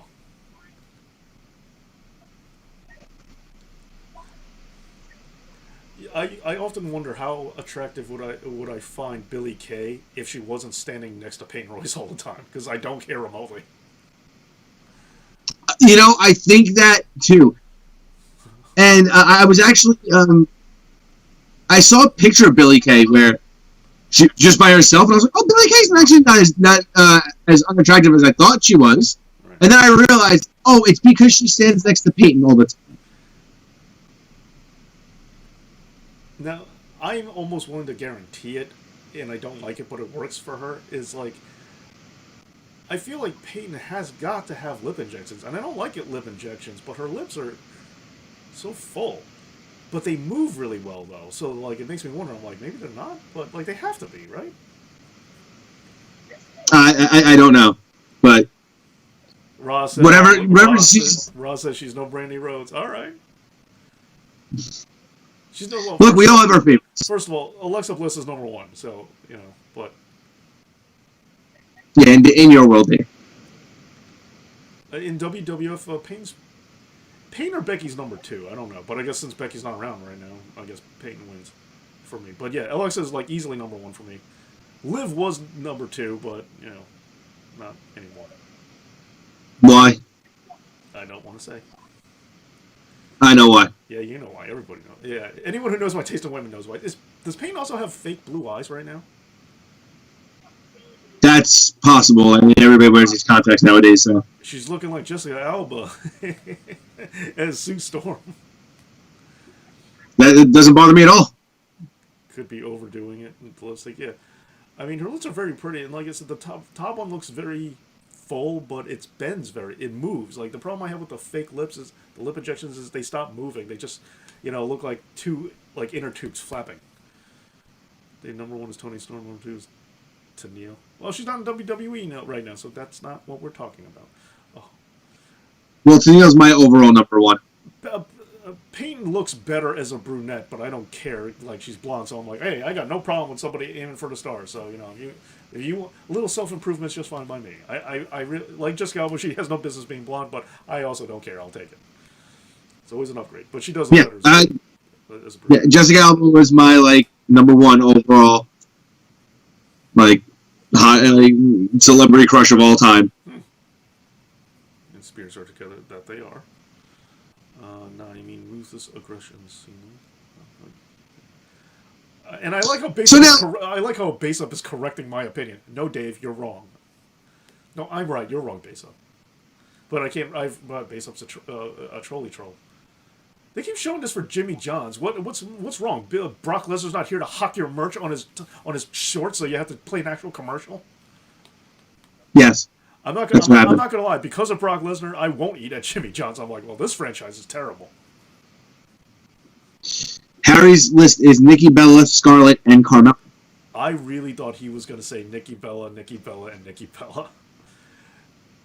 Wow. That would have made more sense. Even though says Penelope Ford is better than Peyton Royce. That's tough for me. I don't have an answer. Albert, what say you? That's harder than I want it to be. That's really close. I think that's a coin flip. I don't think I'd care one way or the other. Peyton. I go Peyton, but that's just my preference. Because this will definitely happen. There will be a point in time where both women have me cornered and say, you have to choose one of us. And don't try to get us both together again like you did the last 10 times, because we're done with that. From now on, you have to pick just one of us. Who's it going to be? I'm just going to close my eyes and say, any, mini, money, mo, and just kind of pick. Yeah. Scarlett Johansson, not Bordeaux. Okay. Yeah, I really thought you were just going to say Nikki Bella. Wow, 2 out of your top 3 are both in wrestling. Wow, that's convenient. I mean, Allison Bree's kind of in wrestling. True. But this means that Ana de Armas and Alexandra Daddario need to start. Well, Alexandra Daddario was in a movie with The Rock, and Ana de Armas. I can't think of any connection to professional wrestling. I'm trying, but I don't think she has any whatsoever. Penelope Ford. Of course, my number one overall is my girlfriend. She's not watching. She's not watching, but just in case she decides at any second, I want to look good. You're gonna take a lot more than that, pal. Yeah, I know. It's hard. Like a top 3 in wrestling. I mean, ugh. I want to say it's like just Kay. I think Chelsea Green and Britt Baker are attractive. They're not. I definitely are. Yeah, they're not the top of my list, but I think they're pretty. Also, Allie sometimes. Allie, when I met Allie, she was a super sweetheart. So, Allie's always going to have a special place for me. Just because she was, unbelievably sweet.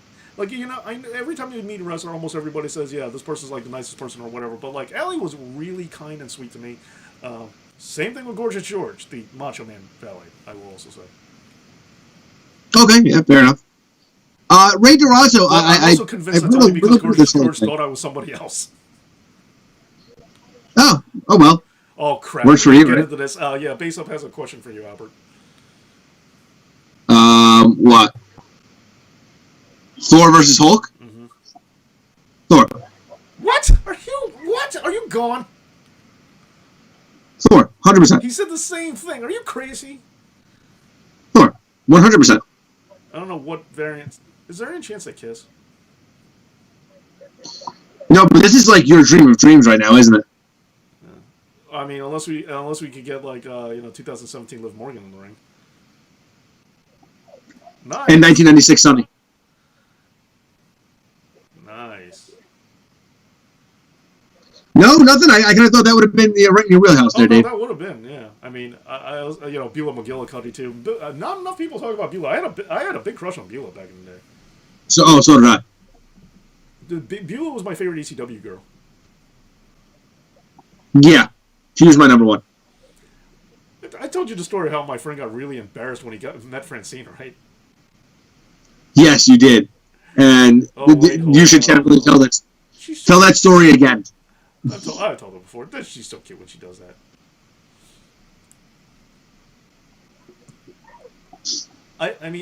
While I do prefer taller girls, I will say the shortness does add to her Alexa Bliss's cuteness. Her face barely makes it over the top rope. It's crazy. It's adorable. It always it's always funny to me, and I don't want to say that this is just a women's issue because I know they're not as tall as men, but Rey Mysterio has this effect too when wrestlers are running the ropes and they're just not tall enough to properly run the ropes. I like how Rey adapted to going to the second rope though for a while. I thought that was actually kind of a good touch. CZW was Missy Hyatt without the interviews. Well, that's not a problem for me either because I like Missy Hyatt as well. Thor, look, Hulk is the nuclear option for the Avengers. Are you crazy? I said Hulk punched Thor across the Grand Central Station. One-handed, no look punch. Sent him flying. Cheap shot him. Yeah, Thor is never punching Hulk across a room. He can. Yeah, sure. Let's be honest here, Dave. We've seen him fight on multiple occasions, and in both of them, Thor very well held his own, and probably would have won if there was no distraction. It said their first go around, Thor could barely hold on to him. Hulk was whooping him if he didn't get distracted. And in the comic books, Hulk has thoroughly whooped Thor. I believe there's been situations where it's been the other way around as well, though. The majority goes to Hulk, and besides, Thor's never been so dangerous they shipped him off to space and forced him to stay there. Oh, yeah, by the way, that's a great point, Base Up. Thank you. Thor punched Hulk across the entire arena in Ragnarok. Did you not remember that, Dave? No, because I do hate Thor Ragnarok. I can't stand that movie. What? I hate it. It's the same thing like the stuff that I didn't like about yesterday's main event. I don't like the goofy, dumb stuff. Comedy has its place for me, and it's like, Thor Ragnarok was just too stupid for me. I was in there, I'm like, oh, just when is this over? I love Ragnarok. I think that's like up there, like, of course, decently high on my list. You're supposed to. Whoa. I'm not going. I'm very distracted in this match, and I don't even know if it's good or not. Is this match good? I've been not paying attention to it from a wrestling standpoint. I mean, the Iconics can work. And actually, all four of them really can. Well, yeah. No, I mean, in the ring work, well, here's my question. I think Peyton Royce can make it as a solo act. I think she has the charisma. She's definitely better as a heel. I don't know what would happen to Billie Kay if they ever split up. I'm not saying she couldn't make it, but I'm not sure if they could. Like, Alexa and Nikki Cross can definitely stand on their own. They don't have to be a tag team. That's not the question. Peyton Royce, I think, would be fine. Billie Kay is the one question mark I have. It's like, would she be a face? Would she be a bad guy? Because I feel like either way, she might be a forgettable one. Like, just one of those people, like just one of those people that are in the background. It's like, are you still here? Yeah, like an Alicia Fox. No, I think Alicia Fox makes more of an imprint than Billie Kay does on her own. wasn't much. I'm talking about later on Alicia Fox. We didn't even know she was employed. Base Up 12, I said that the comedy stuff is what I didn't like. I didn't say it was all comedy Base Up. Stop trolling me. I didn't like the food fight. I didn't like the Doink, Brother Love, or some other or the Vince's office in joke. Oh, dare you! I like that. Arthur Parr's mad at you for something. I don't know what, but he's so mad. Oh, there we go. Iconics win. Well, they have to on their return non-title, which is stupid. Yeah. Payne is beginning to look more and more like an '80s model. Has anyone noticed that? Heyman, yeah. Payne. She's beginning to look more like an aerobics instructor you would see on Knight Rider. Only the old people get that. You dated yourself almost a little bit too much for me there, Dave. Yeah. It's a nice little finish you got going there. I did it yesterday when I was talking about Price is Right rules because we were trying to say. Oh wait, here, Albert. When did you don't have to give an exact date, but give an approximation until between where in line between pay-per-views. When did the pipe bomb happen? When did the pipe bomb happen? Narrow this down as best as you possibly can. Everyone quiet. I feel like 2015 sounds right? No. I mean, do you remember what part of the year it happened?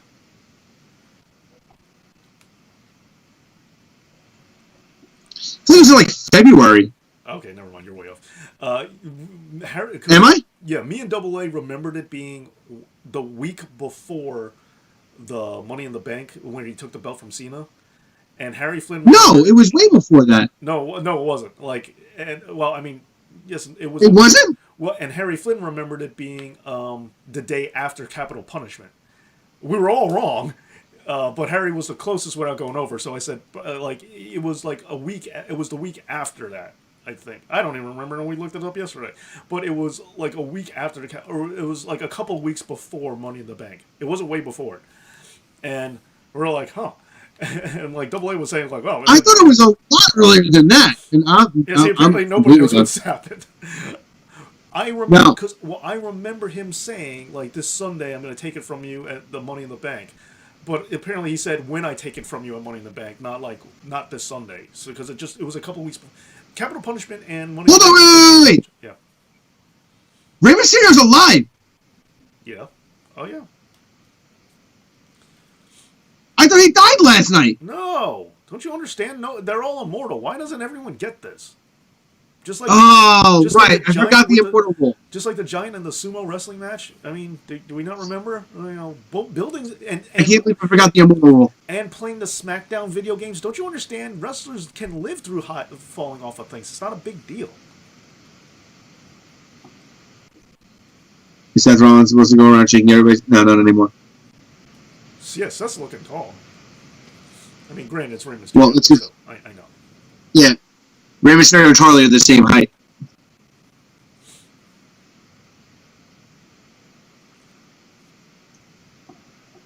Yeah, since we don't have the volume all, Aleister Black? Are they acknowledging Rey Mysterio and Aleister Black are on a team tonight? Yeah, I wonder what their teams are called. The Fallen Sons? Down. As Harry Flynn says, Drew wants to talk less and clay more. I like it. Yes, it is a very clever. I love how they're still building up Ricochet and Cedric Alexander is this really great tag team. Meanwhile, they've won 2 matches and lost 2 matches. Oh, how do you feel about R-Truth saying that he's coming back for his title against Tom Brady? I hope he beats the crap out of Tom Brady. Actually, taking him and Gronk both out. I hope R-Truth takes them both out. I hope he lines them both up at the same time. Put those teeth in so fast. No idea. He's that good. He's that good. He is. Whoa, Harry Flynn's a Patreon fan. Uh-oh, Albert. Uh-ohs. Yeah, we've had this argument before. This is why me and Harry originally didn't get along. Oh. Capital Punishment was June 11th. The pipe bomb was the 27th. Right. Wow. Right. Yeah. Yeah. So right. Thank you. Thank you. Yeah. See, that's what happened. Like Harry remembered it at one point, like earlier, and me and Double A remembered it later. Turns out I was right in the middle. I honestly, I thought there was like 2 months in between, like that promo went. Nobody remembers what it was. Like Double A swears this is like wrestling Mandela effect because no one seems to remember when this happened. It really didn't happen. CM Punk doesn't exist. He's a figment of our imagination. The problem is it happened on a Raw. Like with the Austin King in the Ring, you know, it was tied to the event, but you're always going to remember when it happened. The screw job, it was on a pay per view. You always are going to remember when it happened. But yeah, it was just on a Raw, and like Raws kind of all look the same.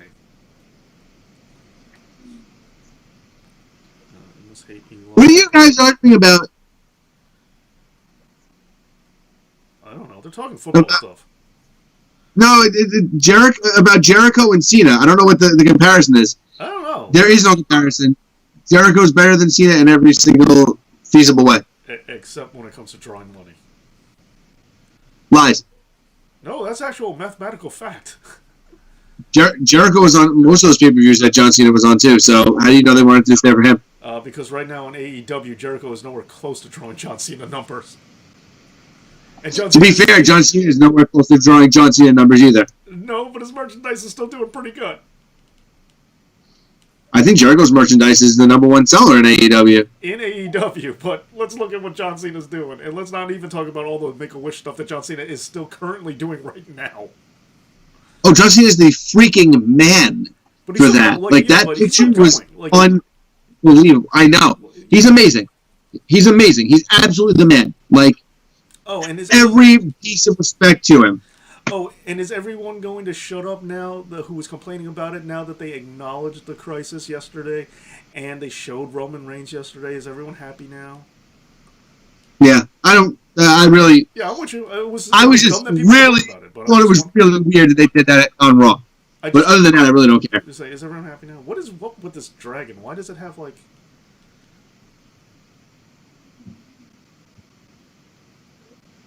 Why does it have a green dot next to its eye? It's very strange looking. I don't know what you're talking about. The Red Bull commercial. You don't see it? Did I switch the channel by accident?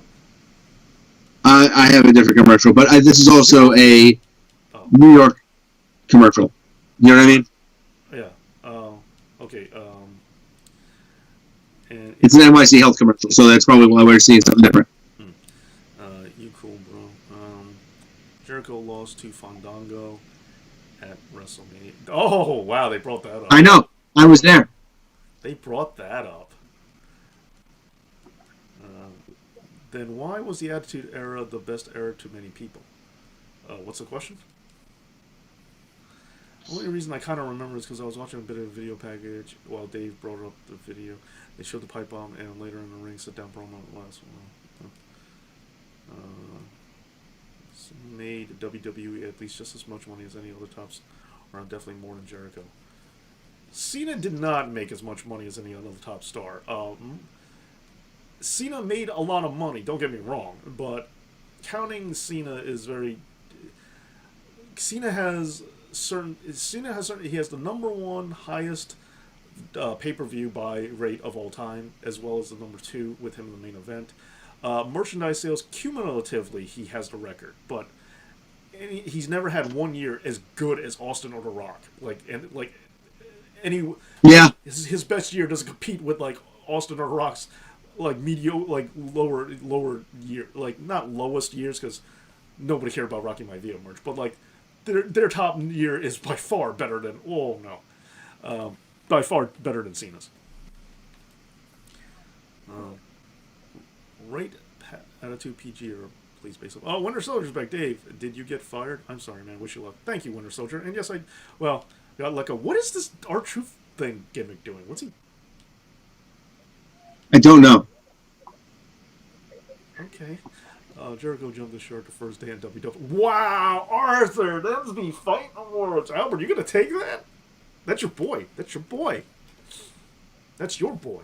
Arthur is just trying to troll me, and I'm not going to be fooled for it. No, Lord knows that no one could be that stupid to even think that would come anywhere near the case of being true.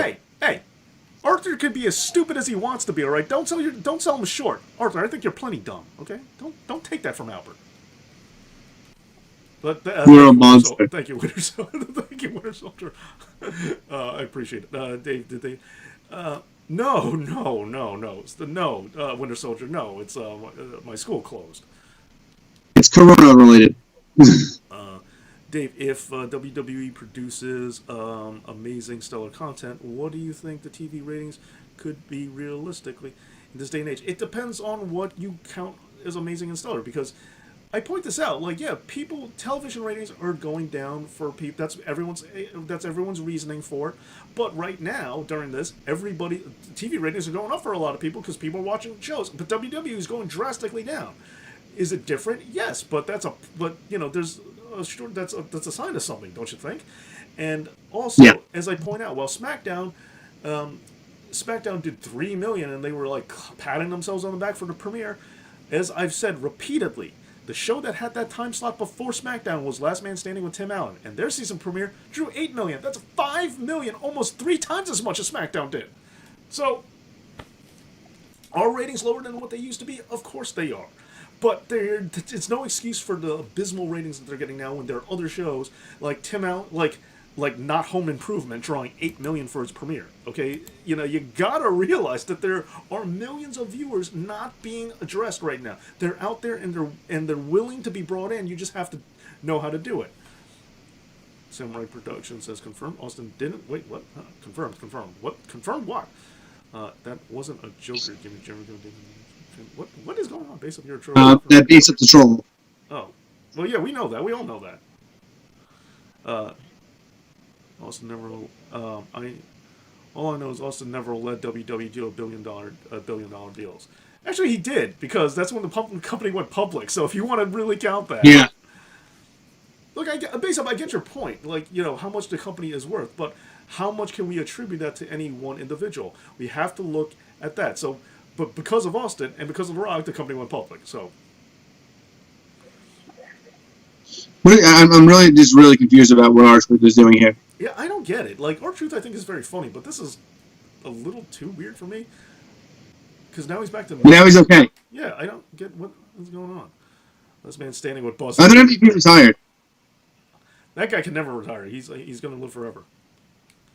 Also, who, MVP? Yes. Ricky Steamboat, would you rank him in the standings of greatness? In-ring-wise, he's absolutely great. He's very high on the list in terms of wrestling ability. Wrestling ability, sure, yeah. Cena to let the... Wow. Yeah, base up. That's why. Cena led to the Saudi shows, which is why they specifically requested Yokozuna and the Ultimate Warrior. You're right. No, it was Cena. No, you're right.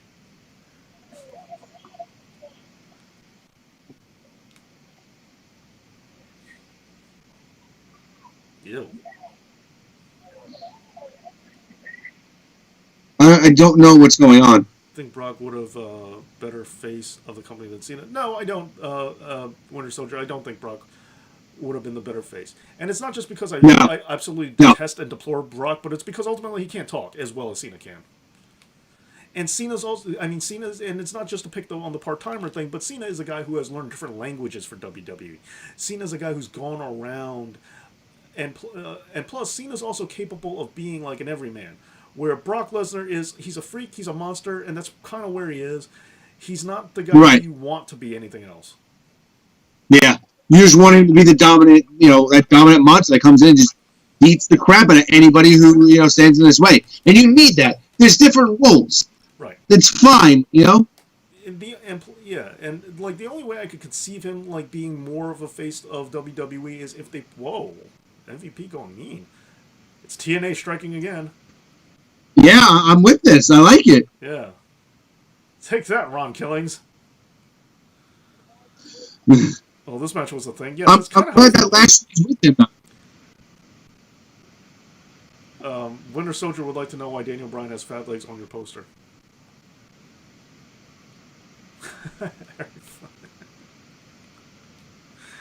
That's the actual picture of Daniel Bryan. I don't know. As a photographer?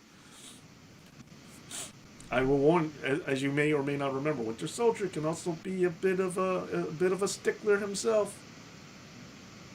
I'm just being honest. Harry, what 3 elites did you get last week? Because I got the Undisputed Era 3-pack.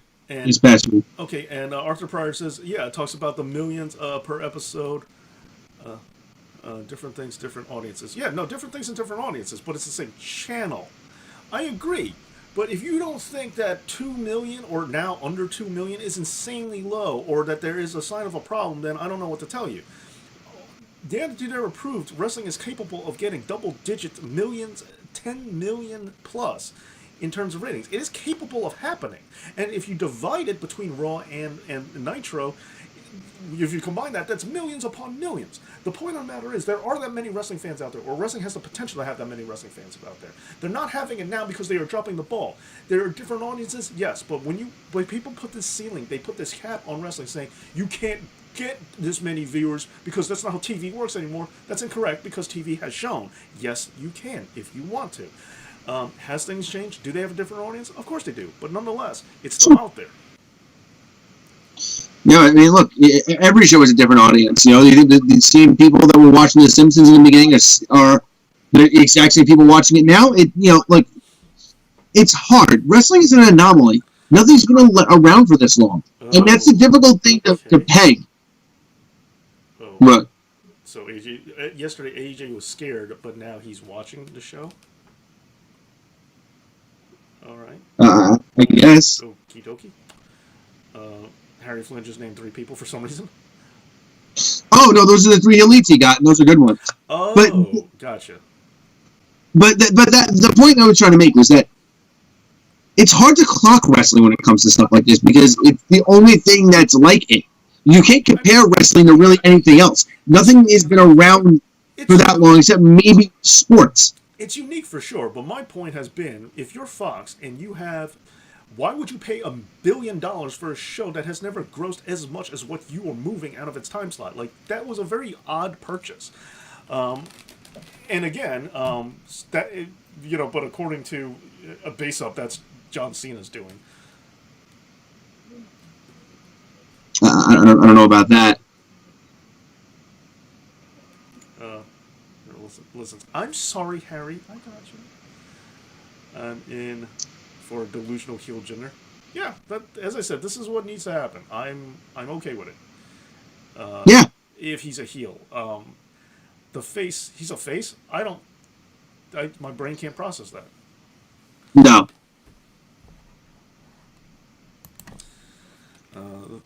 Did you think Cena is that big is funny to me? Who me? He isn't on Jericho's level. He's not a better wrestler than Jericho. He's not a better talker than Jericho. He's not better on any conceivable level in terms of those things. The only thing Cena has is that Cena makes more money than him. That's it. Like, that's all I said from the beginning. Oh, and Cena's a physically bigger guy than Jericho. And look, in all honesty, I hate to say it because Jericho's my favorite of all time, but it's true. Look, I concede Hogan made more money than Savage. Not a lot more, but yes, he made more than Savage. That's fine. Yeah. But, Hey, Samurai Productions, remember, this is Winter Soldier. Do you not remember last night? He's a goat getter. He's not quite troll, but he's got troll tendencies. He may not own property there, but he definitely drives down the street a lot. Harry, I can't imagine you and Nikki having the Otis and Mandy storyline. I can.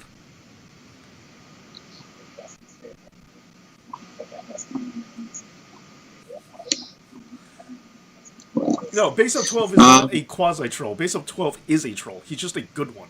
Arthur Pryor is a dummy troll. He's bad at it, and he's a dummy. Arthur Pryor is the dummy troll. He's vintage troll. And then Base Up is a good troll. He's definitely a troll. It's still annoying, but he's really good at being a troll. And then you got Winter Soldier, who just, every once in a while can't help himself, drives down the street and checks out the neighborhood and envisions what it would be like to have a wife and a dog and some kids there. You're not a troll, Harry. Yeah, we know that. Cena makes more money due to Jericho. Yeah, that's all I said. Cena just makes more money than Jericho. It's not even a question. It's pretty obvious. But in every other conceivable category, yes, Jericho is better than Cena. That's like every other category, Jericho wins. I'm sorry.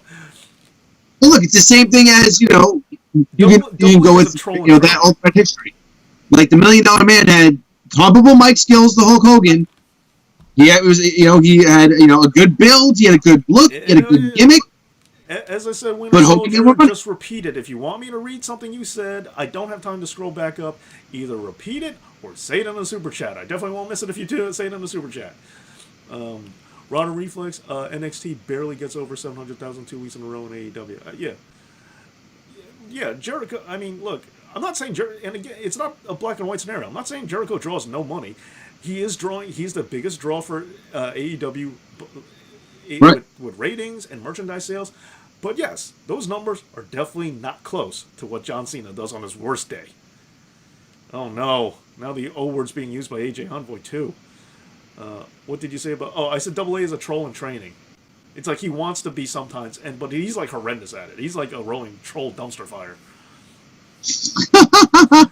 Making more money. What does that mean? Who cares about it? It's just It's the conversation, Arthur. Speaking of Yeah. sorry, we were talking about other trolls, and Arthur got jelly. And Dave had to say it. It's okay, buddy. It's okay. No one watches NXT or AEW. Well, not yeah. I mean, their ratings are very low. Yes.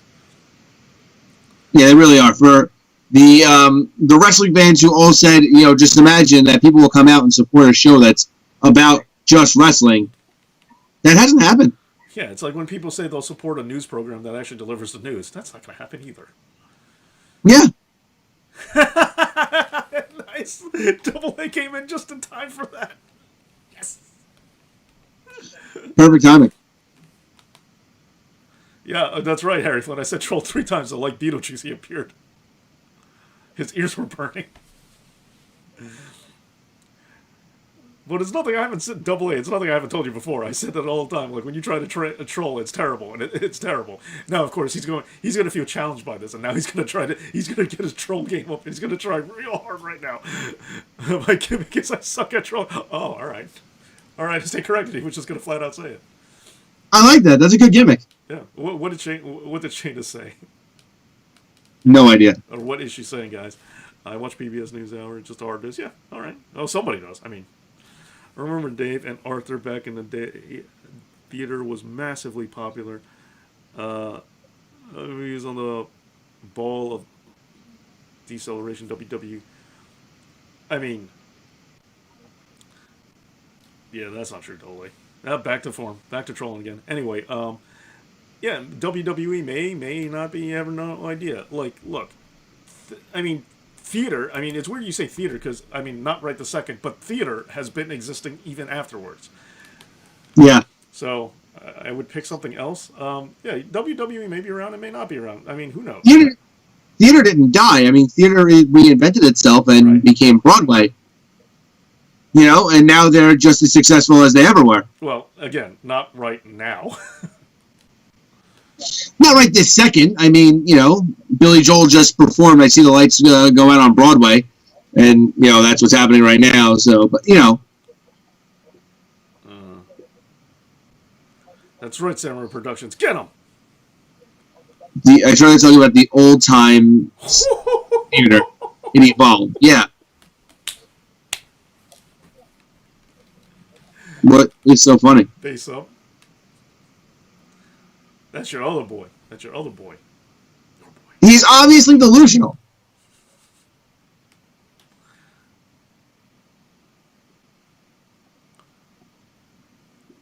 What? Look, Inigo Montoya. See, there you go. Double A is trolling badly because he picked the wrong numbers. Everybody likes 5. Everybody likes Empire Strikes Back. So yeah, he's trying to troll by saying inflammatory stuff, but he got it wrong because he said one thing that people don't like, but then he said something that everyone likes. He keeps screwing up here. He should have said 2, 5, and 7. It's like, hey, that one sucked. Hey, well, that one's great. Hey, that one's okay, and just confused everybody. Yeah. But because that's what 1, 5, and 7. He didn't do that right better. Because he's a bad troll. What are we watching? What is this? I know what it is. But I'm saying, why are we watching it now? Why are they showing it? This is the preview to it. Why? Because they want to plug the network. it's also a weird time to hype the. I think here's the thing for marketing. Here's what's stupid about it. They know that you get the month-long free trial with the including the pay-per-view, right?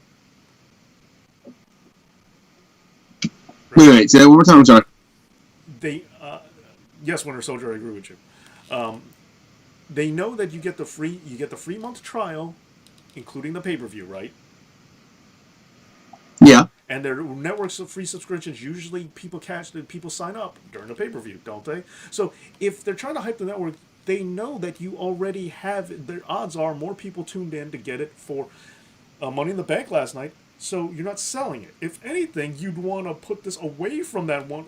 But the problem is they have pay-per-views too quickly, so people can. There's always that Yeah. free trial run. But if anything, you strategically will want to put it away from a pay-per-view to see if maybe someone will buy it just for, this documentary or whatever. But okay, there you go. See, I'm saying. Yeah. But this is what I was saying earlier. AJ was scared of it yesterday. He was so petrified at a poster. But now he wants to watch the show, and now he's just mad at the show. What is going on with AJ? Who's writing this? TNA? Well, Episode they 7 got the is right not the main worst character. Star Wars movie ever made. Episode 2 is the worst Star Wars movie ever made. Main continuity. The side projects I'm not even getting into because I am definitely not one of those nerds who start going, well, in the extended universe, like, I don't care about that. Star Wars is a couple of movies to me. That's it. Do you think Still do not hold glasses thing out there. kid is going to. It's just obviously you didn't read the novels. It's like, yeah, no, I didn't. Now shut up, nerd. Do you think Rollins and Becky's kid is going to be a good wrestler? Maybe, assuming the kid pursues a wrestling career. Yeah, I mean, who knows? Perhaps. I think it's going to be overhyped and overrated and be terrible. Well, no. See, Pulling it you now. guys are spreading it. So if it was Jericho isn't as good as Cena money-wise off the gate, I would agree. Right. Okay. Oh, you know what's strange? Samurai Productions is more offended at the Jericho thing than you are. It seems. It seems like he's a real Jericho-holic. Do you actually believe Becky and Rollins' kid is a good thing? I mean, I think so. Why would they have Becky drop it if it wasn't? Like, it seems like an odd way to get rid of a title and take one of your more popular characters, wrestlers, and just take them off screen for 9 months. Like, why would you do that unless it was a thing? Yeah. Goat, but all the wrestling fans keep calling Cena Jericho a goat. Now, Base Up is on Jericho's side? This is confusing. Albert is trolling. Ha! He said you're. I never troll. The writer is the essence of Vince Russo. That is very true. Exactly. 7 is. I prefer to say that episode 7 is just Star Wars because I don't know about this episode title nonsense. Last I checked, there was a movie called Star Wars. That's what it was called. But yes, it was just a ripoff. I got this. There was this. This is back when I was working at a video production place. There was this girl. We were talking about this, and she said something about. She says they didn't know A New Hope was going to be it was going to do as well as it did when it came out. I said, "What are you talking about?" I'm like, "They knew it was going to make a lot of money." And she goes, "No, they didn't. What do you know?" We worked together in film too. And she goes, "They had no idea." I said, "Yes, they did. They knew in 1997 how much money that was going to make." And she goes, "1997? What are you talking about?" I was like, "You said A New Hope. I don't know what you're talking about. I remember a movie called Star Wars that came out in the 70s, but you said A New Hope, so in 1997." And she got so mad at me. She goes, "Oh, I say, oh, we're going to do this." She goes, "I will get you back." She never got me back, but she said she was so mad at me when I did that to her. If you I would have been pissed too. Yeah, if you ever want to make a Star Trek fan mad, as soon as they say no hope, like find a way to correct them, and they will lose their mind on you because they know you're right. If you ever want to make a Star Wars fan mad, say, do you ever want to make a Star Trek fan mad, which is what you just did. Yes, right, yeah, you can do that too. There's just one movie in the 3 movies. Albert, Winter Soldier would like to know your thoughts on Nia Jax. I don't hate Nia Jax as much as everybody else does. I think she has her place. I think that, yeah, maybe I don't think she's the most unsafe worker ever. I don't think she's safe either. But, she falls in that middle ground. Ray DeRozzo has a good question.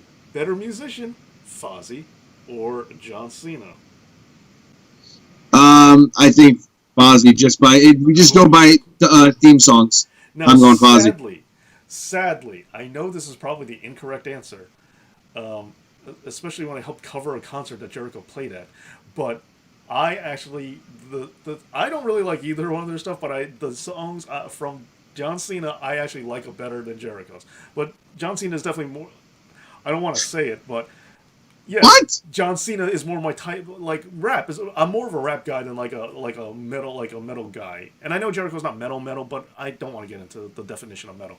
But my point is, yeah, I prefer rap anyway. So like that's not that much of a surprise.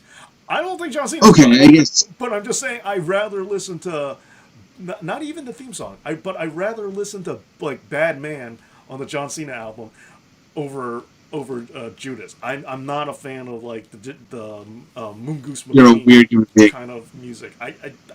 That whole kind of music I'm not into. Winter Soldier, I would take Nia Jackson on a date, but I don't know if she'd have me, and I also have a girlfriend. I don't know what kind of a question that is. It's weird. David, Um, yeah, Kurt Angle's better than Jericho in my opinion, based on. I think Jericho's better again in at least 2 out of 3 of those factors. Maybe Angle's the better pound for pound grappler, but I think Jericho's a more and has a beat in every other aspect. He won the gold medal with a broken freaking neck. That has nothing to do with him being a WWF wrestler. No, but it doesn't. I'm just saying. I. I mean, I don't know how much this matters to you, but who has the better build? The physique.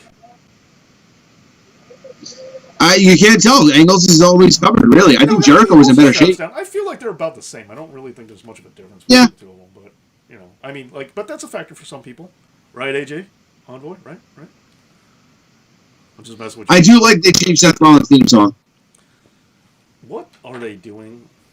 Why is his hair all? Is it because he found out he's going to be a daddy? It would be really funny if he's just pulling out his hair. Like he goes, dude, I don't want to talk about this right now. Like he's all freaked out. Is that the angle? Yeah, Seth doesn't get to take 9 months off, huh? Remember, we don't. Well, I'm not. We're not. We don't have the sound on. So, guys, tell us what the commentator is saying. What's the angle? What's the storyline? And why does? Hey, is Seth got a belly? Is Seth pregnant too? Yeah, he doesn't look like he's got that 6-pack. Yeah, he's got a belly and he's doing the slow pregnant woman walk. What's going on here? Sympathy pains. That's what Seth is doing. Sympathy pains. Kurt Angle was also a bigger draw. It's the man. Wow, Kurt Angle is a bigger draw than Jericho. That's another tough one for me. I'm not sure. No. What do you guys think? Double A, you were like the 5th person to tell me this, and I actually want to kill myself now. Thanks. What? Who? What? They keep saying I look like Peter Rosenberg. Oh, I don't think you do. They should change the name of. Thank you. Dave hates everything. What do I say now, Richard Lee? What did I say I hate? Kurt Angle is a bigger draw. Albert, do you... Okay.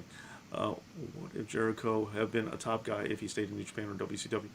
You mean top in the company? I mean, first of all, in New Japan, he would never be the top guy in New Japan. That's just not going to happen because... Right. I mean, you guys know why. In WCW, could he have been the top guy? No. They never would have given it to him. Bischoff would never, under any circumstances, give it to him. I mean, maybe if he hung around for 100%. Russo, but Russo would only do it for a hot minute at best. Right. Because Russo was always going to push Jarrett. That was always going to happen. So Jericho could Not true. Remember, Russo was the reason Jericho went to WWE. Yeah. He might have been. He might have been one of those. You know what I mean. I think he would have been. I think He might. Maybe he would have been in Billy Kidman's position. What? Wait, what? Jericho. I didn't hear what you said. I think he would be like in Billy Kidman's position. Jericho? No, I think Jericho might have been a little bit better off than that. Yeah, I mean, I don't think he would have agreed to have Hogan thrown in a dumpster. Yeah. I mean, I'm just saying, like, I don't think, like, Jericho, I think, like, he could never, Bischoff would never use him. If he hung around to Russo, then Russo would make better use of him for sure, but like, especially when they got to the point where it was like Benoit and Booker T and all that, like, when they were thrown, like, Jericho would have been in that mix, but there's no way Russo doesn't make a play for Jarrett. Like, it's just like he's going to, like, so he never could have been. Wow, Arthur Pryor. Based up that's not also a metric Winter for Soldier, things. Shawn Michaels is not a bigger draw than Chris Jericho. That is incorrect. If you want to say Shawn Michaels is a bigger draw in WWE, in WWF, than Jericho is right now, okay, there is some merit to that. Jericho's merch sales are better than Shawn Michaels even now. Ratings wise, yeah, Shawn Michaels does have to win.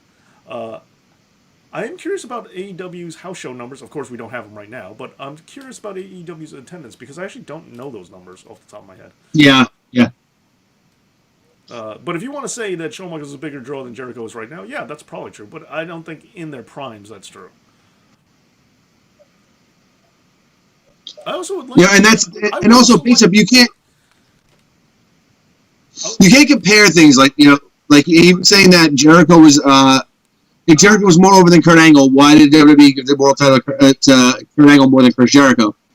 That's they not invested. They who's the first undisputed champion? They invested. exactly They may have given Kurt Angle more, but they definitely invested more in Jericho. They put more of their faith in Chris Jericho than they did Kurt, and they still put a lot of faith in Kurt. I'm not saying they didn't, but when it came to the big long shots, when it came to the things like this is our first WrestleMania after Rock and 17, Rock and Austin at WrestleMania 17.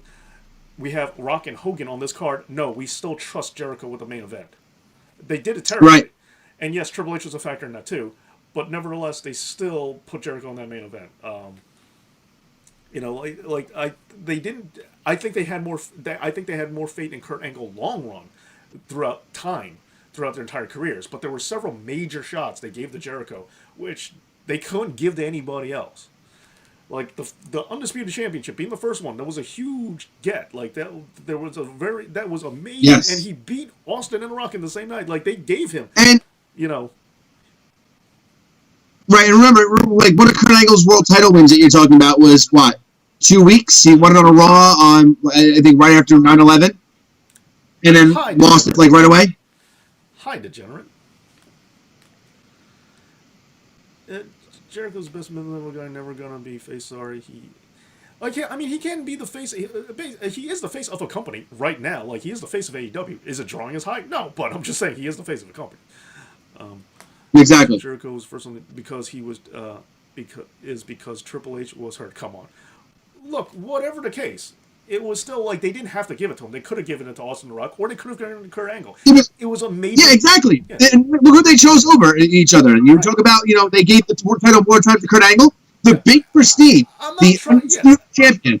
yeah. Look, whether you agree with the choice or not, I'm just saying WWE had faith in him. Like they had there were major points of faith that they put in him. Besides, also look at it this way: Jericho main evented in WrestleMania before Kurt Angle did. Also think about that. And Yeah, he was in exactly. WWF first, but not by a lot. No, a couple of months. Yeah, and Their first WrestleMania match was against each other. yeah, and Jericho won. Well, Jericho and Benoit won. Angle Benoit, didn't. but either way, Jericho still won. Is the point? Yeah. It's like Jericho was a prime guy for sure, and they definitely put faith in him. It may not have been great. It may have backfired sometimes. They may not have given him their all like they should have, or they should have done it in a better way or a different way. Look, I'm not having that debate. My point of the matter is they just did. There were big opportunities that they could only give to one guy, and some of them did go to Chris Jericho. Where I don't think. How about when? And look, I know you hate this. You hate this person that I'm going to bring up. But when Shawn came back and he wasn't just going to be working with Hunter, and they needed to put him with somebody, who did they put him with? They put him with Jericho. They put him with Angle afterwards. Both those matches were great. But Jericho was the first one. They trusted Jericho with getting that match out of Shawn than they did with Kurt. And I'm not. We're not saying they didn't have trust in Kurt Angle. Like, don't bifurcate this and swear it's one or the other. The point of the matter is just that Jericho was the one, and Jericho also, not for nothing, had more experience, had experience for a longer period of time than Kurt Angle did. You know, like. It's a lot harder to get over a piece of paper with words on it than it is a giant milk truck. And Jericho got over a piece of paper with words on it. That is over. A clipboard. Oh yeah, Double A is playing the game was slightly wrong. Degenerate, the world champion of the Know It All Nation, Degenerate Sharon. Hey, Degenerate. Yeah, I said hello to you already. What's up, buddy? Unless the chat's really moving slow. Roman Reigns is not a bigger draw than Jericho, no. Corbin is not a bigger draw than Jericho, no. Nope. As I said yesterday, Corbin gets people to turn the channel off. And Roman Reigns is not a bigger draw either. Merchandise-wise, I feel that there is a shot that he's beating Chris Jericho. I wouldn't be surprised if he is, actually.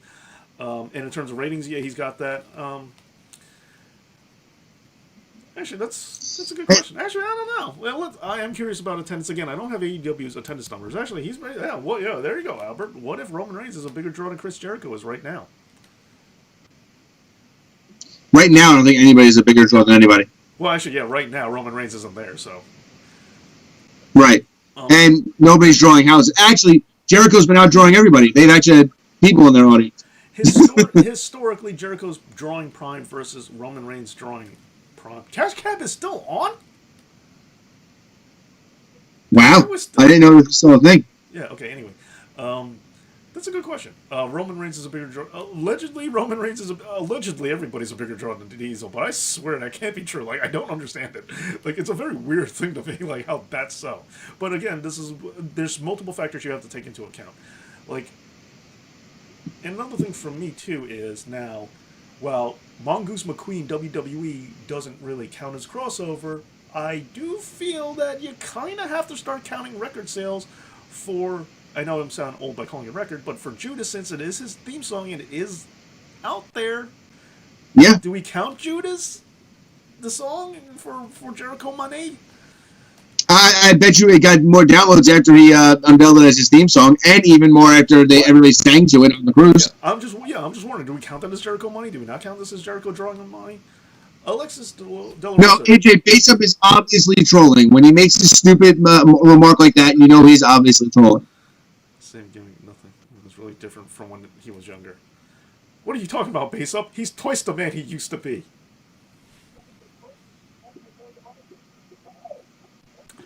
Anyway. Really? What? Huh? I meant he had two belts. He had two belts. Remember? When he was younger, he didn't have two world titles, and then he was the first undisputed championship, so he had two belts. What did you think I meant? This is lowbrow, Dave. I expect better of you. What did you think I meant? I'm just. And also that he's twice as old. Expect better. AJ Envoy. I agree. No, I agree. No. Wow, Dave. It was a title belt joke. No, that's what we're talking about. Wow, Dave. It also could have been that he's twice as old as he was back then. Sure, that's where you were going with that. It was a title belt joke. It was a title belt joke. What? Sure. See, I won't say Jericho's granddad bod. He does have dad bod, but he doesn't granddad bod. But yeah, I don't know what you guys are talking about. Base Up, Chris Jericho. Chris Jericho's always been as his main gimmick the whole time. Well, yeah, but it's also like saying somebody's gimmick is that he wants to win. Like that's kind of like it's kind of fake. And isn't that everybody's gimmick? No, Daniel Bryan's never been cocky. But he does think he's better than everybody else. Or Chris Jericho. Yeah, that's true. Lionheart Chris Jericho is a very different character than Rockstar Chris Jericho. And also playing Kevin Owens' sidekick was a very different Jericho. Or the list Jericho is completely different from slow talking, No Country for Old Men Jericho. I know you do, Harry. Suit wearing, talking very slow. Jericho. What's going on with Seth Rollins? Someone clarify this because it's been a while. Remember, we don't have the sound on, so someone clarify this for us. I bet Barry. They're just saying he's just standing there. Dude, Barry Horowitz was patting himself on the back. That he was being cocky. If you want to say Dwayne Gill was never cocky, well, he became Gilbert because he got one win. So. Right. You're welcome, Samurai Productions. I don't know for what, but yeah, Jericho. Yeah, Jericho's very good, but he's one of those guys. So yeah. Oh, so it is the kid stress thing. That is where they're going with. He's freaking out because he's about to have a kid. I don't know. Wait, why are they called disqualification? I don't know. He's in the match. Is he? It'd be funny if you picked up Ray and started coddling him like a baby. Lionheart Chris Jericho is different from the Painmaker Clock. Orange Jericho. Yeah. See, based up, everyone's coming after you. Jericho's gimmick over the past 20 years has largely remained the same with a few tweaks and con. All right, well, I mean, if you want to go with that, well, what about John Cena? I think John Cena is way more samey than Jericho. Yeah. Jericho. I think they've altered gimmicks, but I'm just saying, if you want to go by base up 12's logic, that's all I'm saying. Seth Roman, who was the bigger draw? Also, John Moxley. Who do you think has the better value in the ratings for AEW? Also, John Moxley. John Moxley and AEW. Well, clearly Moxley's not in this conversation. It's between Seth and Roman. I mean, if you want to count Dean when he was Yeah. champion WWE, I mean, because remember AEW is And going even to have, still, we're between Seth and Roman.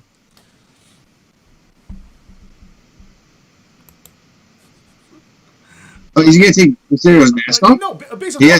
I'm not saying they're the same thing, but I'm saying by your logic, if you want to count that, like he was if you want, what is that?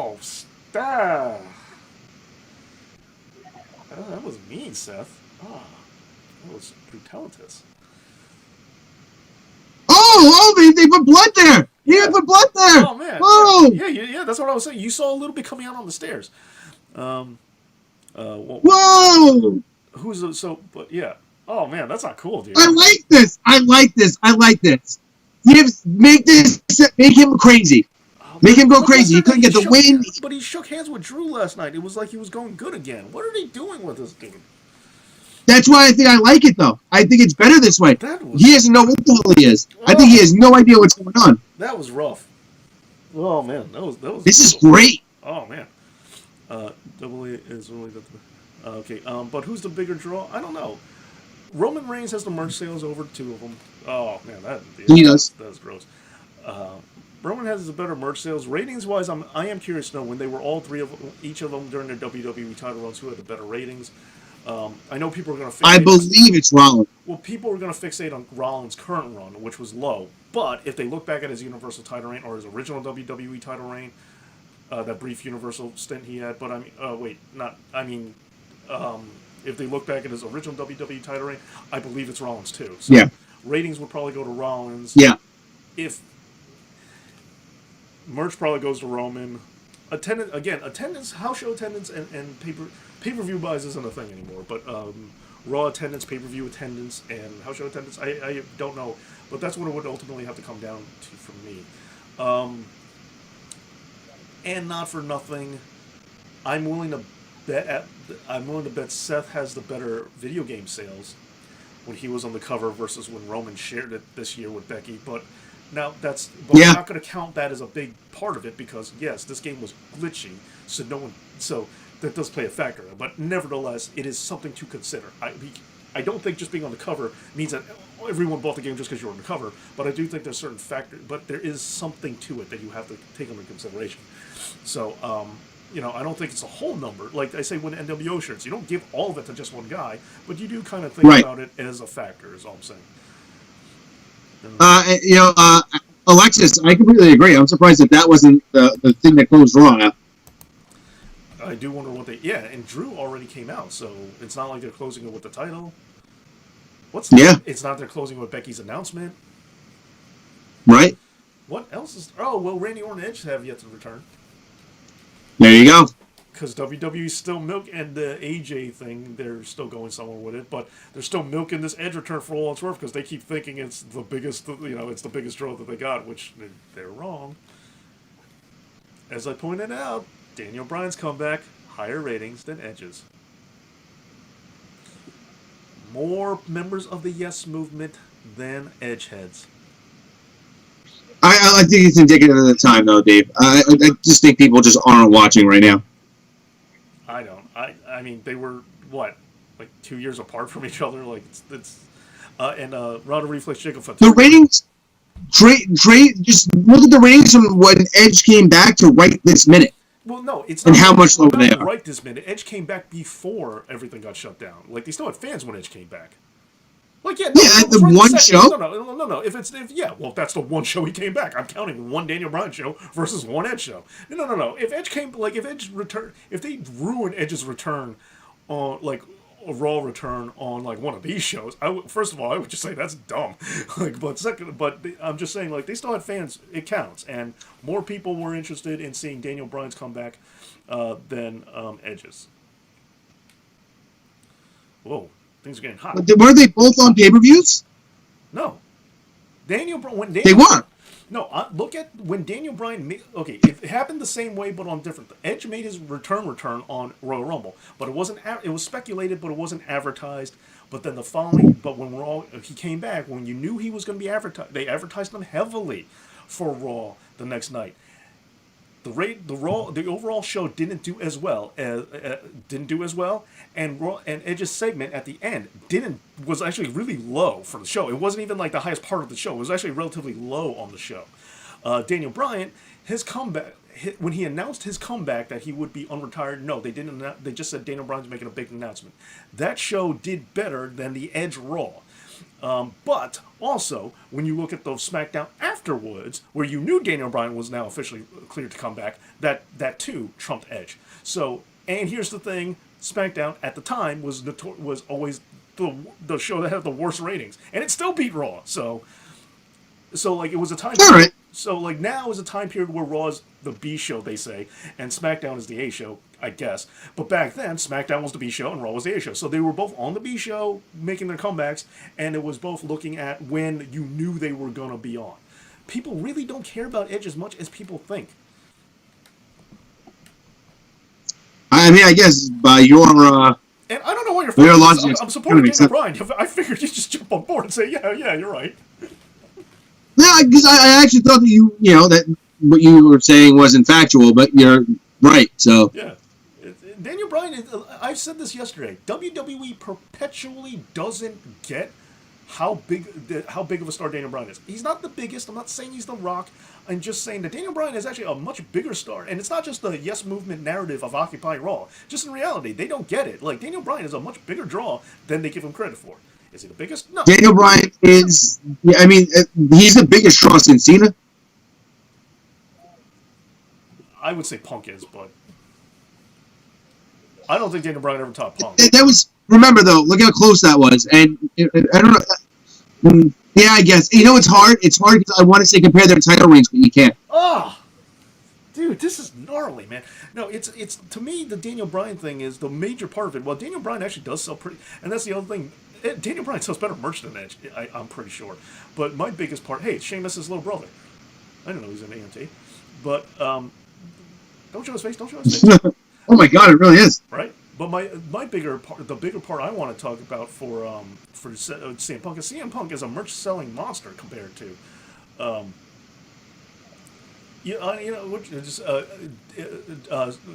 was a merch selling monster. Punk's merch sales at his peak was better than Daniel Bryan's. Punk was still selling merch even after he was out of the company. One thing I think is dumb about this is Rey Mysterio got thrown off a building, but some stairs took him out. He has to get carted off by the EMTs when he got thrown off of stairs. Does that sound Jay Dutton? Yes. Yes, it is. Where does Becky fall on your list in terms of what, AJ Envoy? Yeah, double A on this thing, yeah. I mean, people know that I'm not the biggest Edge fan, but I'm just saying, just look at the numbers and just be in general. Daniel Bryan is perpetually undercut by WWE for what they think he can do. He can do much better than people think, and they just kind of forget about that. They keep insisting that Edge is a better star, or that John Cena is a better... well, okay, that's probably true. Yeah. That Roman Reigns is a bigger star than Daniel Bryan or whatever, but they're not. It really isn't. Like, Daniel Bryan is a bigger star than they give him credit for. Cesaro, well, not anymore, but Cesaro, once upon a time, merch was very good. Yeah, he was another guy. Yes, it was. But you can't just specifically go on. It was good. Yeah, you also can't specifically go on merch sales because, look, as much as I love the Hurricane, I would have never saw him as a main eventer, but he was like number 2 or 3 in merch sales for like a solid year or two. You know, it's also very funny. People kind of forget about this too, with the backlash from it. But there was a period of time where X-Pac was an insanely popular wrestler in WWF. Yes. Before the term X-Pac heat was applied. Yeah, he was an insanely popular wrestler. And even though people got sick of him last year, Shane McMahon, there was a period of time where Shane McMahon was immensely popular. Oh my God, yeah. Yeah, and people just kind of glaze over that. Okay, is Seth having a personality disorder? I guess having... okay. Yeah, I guess they're doing the angle that having a kid makes you go crazy, and they explained there was a balcony over there. I wish they showed a shot of it, and Baron Corbin could have pulled the Wolverine, where they were like, how'd you know there was a balcony over there? I didn't. But then again, that's too cool for him anyway. Yeah. All right, guys, I want you to continue your conversation, but man, you got to lay off the cursing, all right? I agree, Jeff Hardy isn't a main event star. Yeah, I don't feel that he is either. Yeah, I don't think so. Count Edge's Hall of Fame speech numbers, but they big. What? I think he was talking about ratings wise. He said that Edge's Hall of Fame speech was really drew high ratings, but that's not him as an active wrestler. Where did they air the Hall of Fame? They showed it on USA as an encore. Oh. Well, who else was in that class? I don't remember. Because I'm more curious about that. Because I believe Edge was the main guy, though, wasn't it? I'll be honest, I didn't know Edge was in the Hall of Fame. Right after he retired. Oh, okay. I kind of forgot about that.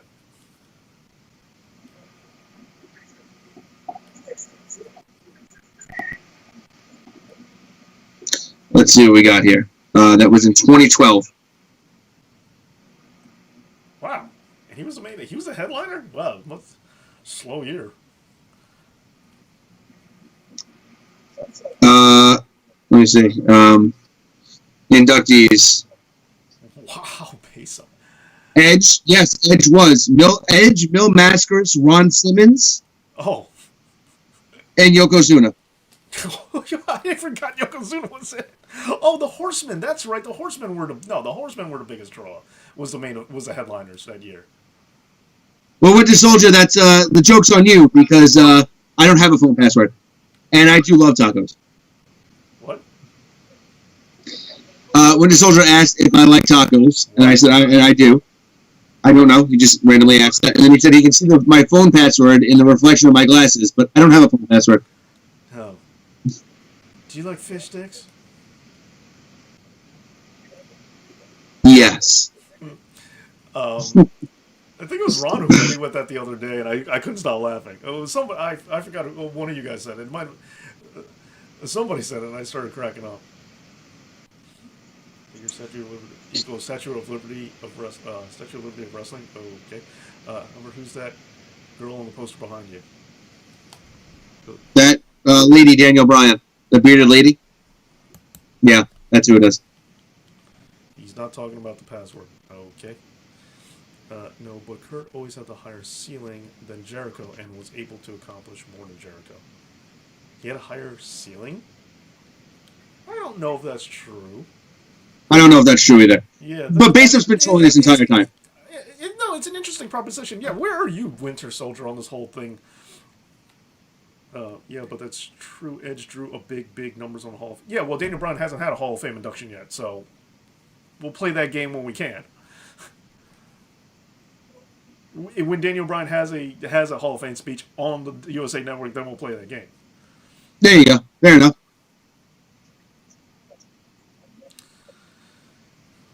Yeah, narrow that definition down of Kurt having a higher ceiling. Yeah, look, I think that they might have. I think that if you're saying that maybe on the way in they saw Kurt Angle as more of a full-time main event player I'm just saying, for them, sure. Well, yeah, I was going to say, but let him explain what he means because depending how he defines it, because I could go either way on this. If you define it one way, I'll say yes. If you define it the other way, I'll say no. So I really want to know what he means specifically by that. Who's going to be a better dad, you or Seth?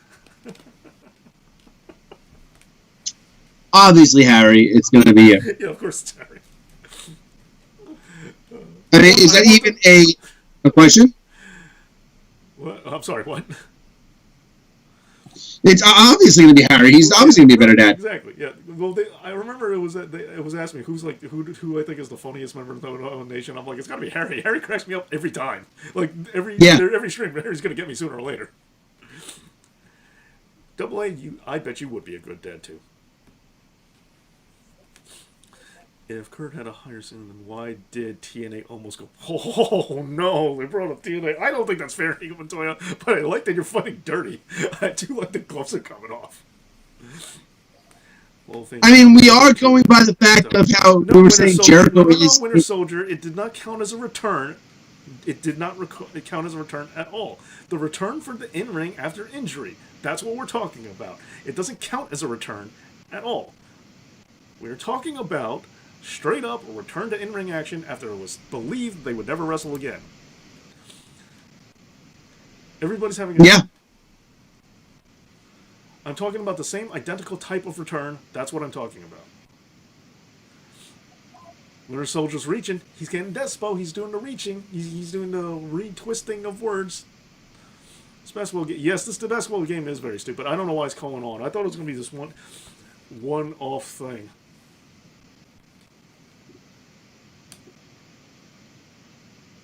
Why don't you like Arthur's profile pic? It's a picture of Jessica Rabbit, right? Daniel Bryan is I don't know. draw than Goldberg. I like it. I wish that was true. Yeah, wait. It depends on which. Oh yeah. I mean, sadly, the '90s Goldberg is a better draw than Daniel Bryan. I don't want that to be true, but it is. Yeah. I'm sad now. Oh, Bray is a better draw than Goldberg. Oh, recently, yes, only recently is that true. Yeah. Yeah. No, Double A. I know it's a picture of Justine. I was just kidding. I was just kidding. But yeah. So wait, did we ever get a redefinition of what? No. Of the ceiling thing? No. Where Edge Mania is. DJK, that is not true. You can win an argument with Dave all the time. You can't win with me because I'm never wrong. Again, Winter Soldier, we can't use. Well, the Mania numbers is there, but we can't use it because of the network. When Daniel Bryan main evented WrestleMania 30, the network already existed, so the pay-per-view buy rate isn't is non-existent. Edge's pay-per-view buy rate when he main evented with the Undertaker, they didn't have the network yet. So yeah, the pay-per-view numbers are drastically different, and I'm not making an excuse. It's just how this works. You have to take that into account. Have you guys ever met or talked to the ECW front row fans? I have not. That's when I've been in the same arena as them. Winter Soldier. His Hall of Fame speech is not when he returned in ring.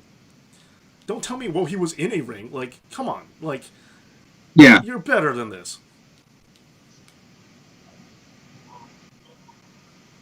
Winter Soldier, come on. Like I said, you're despo and you're grasping at straws. This is the part.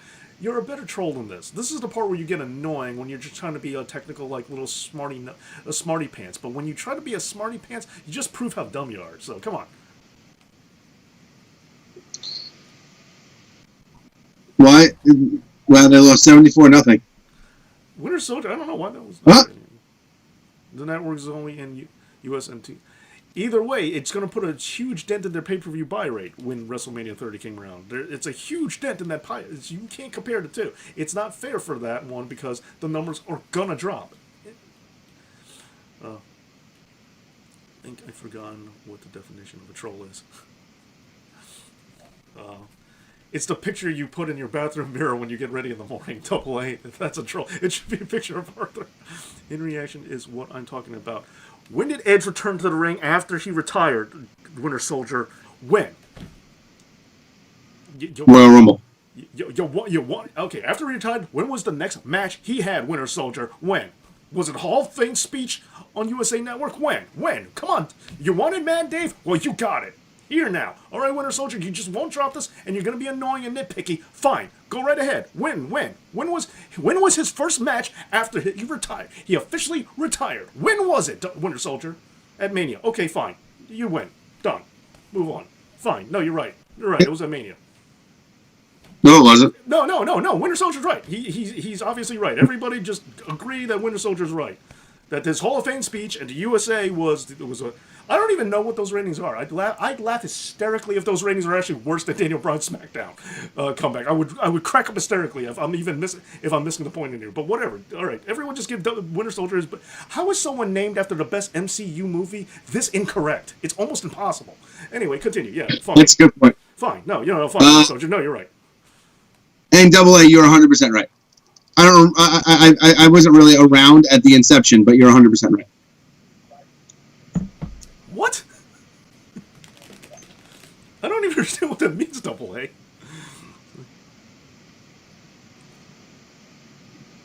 Stop saying dumb before I say Winter Soldier. I'm sorry, I'm just using yelling at you. I apologize.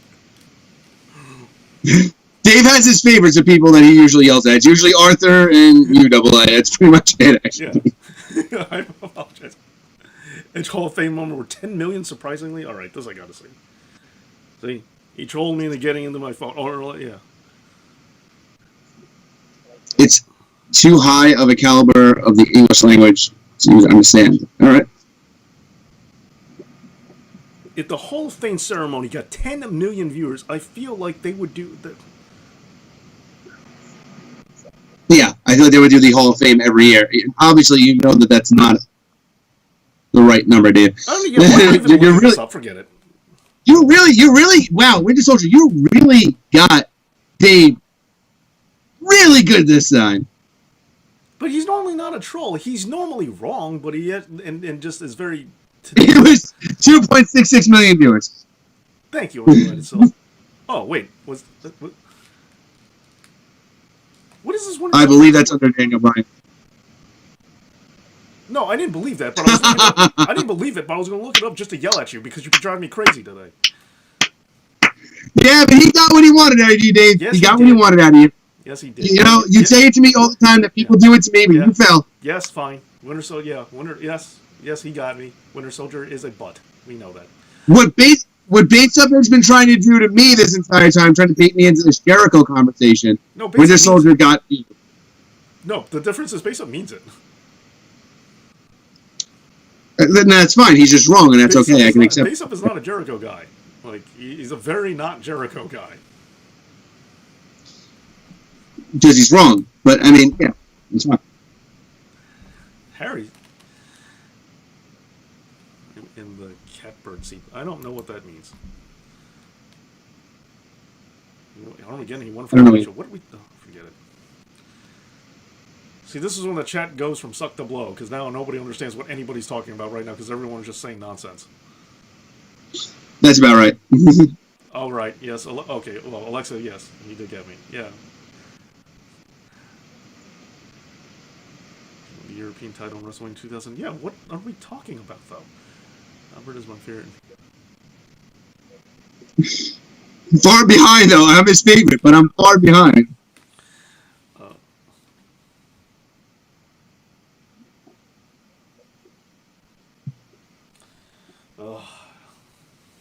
Albert, you take over for a while. I'm exhausted. The WWE just won a huge award. I don't know what that award's for. Winter Soldier, I only specifically watch Mexican soap operas on my phone. I do not watch anything else, as a matter of fact.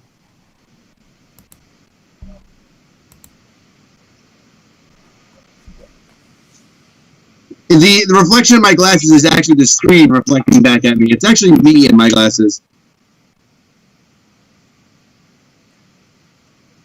The 2011 Hall of Fame had 3.36 million viewers. That's actually a lot. That's very different from what the number was earlier that was just said, so I'm not even bothering looking up because I could care less. No, he said that was 2011. We were talking about 2012, Dave. That was the right number. Oh, it is? Yeah, that is more than it should be. Or more than I expect. Winter Soldier, you're colorblind. What did Jericho not win? Who knows this answer from WWE? That was available during his time wrestling there, of course. We're not talking about like the $1 million belt. That wasn't. I mean, even though that was briefly there while he was there, but still. Who knows? He's still going with us, and he just. Oh, he hustled him. Okay, so that was the whole point of this whole skit, was that what? The Viking Raiders hustled the Street Profits. How? Apparently they know how to play basketball now. Anything, right? They're just screwing around, right? I guess. I mean, I guess it's different. Sure. Okay. It's funny, they won a Facebook award when they didn't have mixed match challenge. Wait. What the? Okay, I don't know what this is. Wait a minute, I might be remembering wrong, but didn't Edge have like a match where he was afraid to... No, that wasn't a match, that was Edge threatening to break... that was... Yeah, it was a segment. Yeah. Yeah. When he had short hair. Kurt Angle is the only wrestler to win both WWE World Championships, WCW Heavyweight Championship, TNA, and IWGP. As far as I'm concerned, he didn't win the WCW Championship, so... But technically he did. No, he's right. No, he didn't. But he did. How many times? He's not talking about the one right above it. Double A said that you should get Harry on the show because he's a draw. Harry's a big draw, huh? Well, Yeah. I'll consider it, buddy. But yeah, Base Up is in that respect he is right. Kurt does have those accolades. I mean, that's actually wait a minute, hold on. He never really won the IWGP Heavyweight Championship, and he never really won the WCW Championship. But he definitely did win the WCW Championship, Dave. As much as you don't want to admit it, he did. Once WCW was bought by WWE, it counts. That is no longer it is no longer the WCW Championship. Nope. It was still technically the WCW Championship, defended at WCW events that were run by WWE. I know you. I hate when you get like this. I know that there are things that you don't accept, but it still is a fact. That's like the Hardys were former WCW champions. Yes, they were. So were the Dudleys. So were the Dudleys. No, they were. And it's the same. Yes, they were. And the same thing with the IWGP Heavyweight Championship. Kurt Angle didn't really win it. How didn't he really win it? He won the Inoki Genome IWGP Heavyweight Championship. When you say the IWGP Heavyweight Championship, everyone assumes you mean New Japan. He never won that one. He won the Inoki Genome Federation one. It has the same name, so when you play it like that, I mean, yeah, fine, but no. But it makes it sound like you're right. Actually, you're right. I forgot about that. You make it sound like you're talking about the New Japan one, but he didn't win the New Japan one. Yes, technically he won an IWGP Heavyweight Championship, because spoiler alert: the International Wrestling Grand Prix isn't a real thing. So you could name it whatever you want, but still, like, he didn't really win that one, and just like he didn't really win the WCW Championship. I understand technicality-wise, yes, but no, he really didn't. The Rock won. No, The Rock did not. The Rock did no such thing. That was the WWE World title. No, The Rock won the WCW Championship. No, that was the precursor. Yes, he did. Title. So did Chris Jericho. Nope. Yes, he did. And that's my favorite fact is that it took Chris Jericho to leave WCW to become WCW champion. Oh, that's the only reason you acknowledge it is because Jericho won it. If Jericho didn't win it, you probably wouldn't care. You're 100% right. Yeah, Jericho won the AEW Championship and Jericho was the first to win both IWGP and WWE Intercontinental Championships. First person to do that. Wait, who was? Jericho. Yes, he was. You're right. First person. I'm sorry, I thought you said Angle. Yeah, which is confusing because everyone wants to know, wait a minute, did we add this to Jericho's Intercontinental title run? Like, it's a different company, it's still the same belt, so do you want to count Jericho as having another Intercontinental title run even though he won it in a different company? No, because that is the different Intercontinental Championship. That is still the same WCW Championship. No, it really wasn't. And to be technical, it was. Yes, it was. And to be technical, it was an NWA It was originally an NWA championship. Regardless. Regardless. Harry, how many times stop telling me to read your last comment. Wait, read the last comment. So I think the biggest babyface, because it's still here, I'm going to read it. Is the biggest babyface on the chat. So I think the biggest babyface on this chat has got to be Harry Flynn for sure. Yeah, I agree with that. Husband of Nikki Bella, biggest draw of the chat. He's the total package. Well, the total package is Lex Luthor, and Harry's good. The question is, who's the biggest heel? Who's the biggest heel? I say Base Up 12. He even had his brother do a run-in. Yeah, that could be. He even had his brother come in to do a run-in on this chat because he couldn't fight his own battle, so he brought his big brother to save. Oh, snap. No, Arthur Pryor is probably the biggest heel. Yes, Nakamura is the second guy to win both championships. I wonder, is there ever going to be a third? I can't see anyone in the foreseeable future being the third to do it, but, No, definitely not. Oh, me? Thank you, sir. Yeah, no, Arthur Pryor, yeah, you could be heel number one. I actually kind of think you're jobber number one, but if you want to be the number one heel. Who is the biggest tweener in the chat? I don't know. Can you be a biggest tweener? Is that possible? Is that a thing? Definitely not me. I'm probably you would think that like I guess you're king babyface and I'm king heel in this situation then, right? Did Balor win the IWGP Heavyweight Intercontinental Championship? I don't think he did, but he might have. No, the belt wasn't around when Balor was around. That's an even better point. So no, that explains why I don't think he did.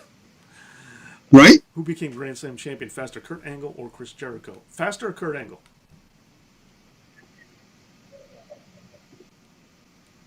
Was it? I think so. Because Jericho didn't win. Tag titles. Wait. It depends which Grand Slam you're talking about. Angle won the first 3 titles in his first year, right? Right. Did he win the tag titles? He won World, Intercontinental, and European. Well, here's the problem. Jericho is in the new Grand Slam now, and he did it when he won the U.S. belt. But remember, there's 2 Grand Slams. There's the original Grand Slam where it was World, Intercontinental, European, and Tag. The Grand Slam Right, and Jericho's in that one too. The world now is Jericho is in that one too. But now the world title, the Grand Slam is World, IC, US, and Tag. So, but wait a minute, I just realized, Kurt never won the US belt, did he? Yes, he did. He beat Rhino for it. Yep. He won the US He beat belt Rhino over for it Rhino? on Raw. Yep. Okay. 100%. Right. I remember this I remember this for 2 reasons. One, Rhino was on like this big tear, and he made him drop the belt because he got hurt. Okay. And that was the last like really big high profile match. When Rhino came back, he was like a nobody.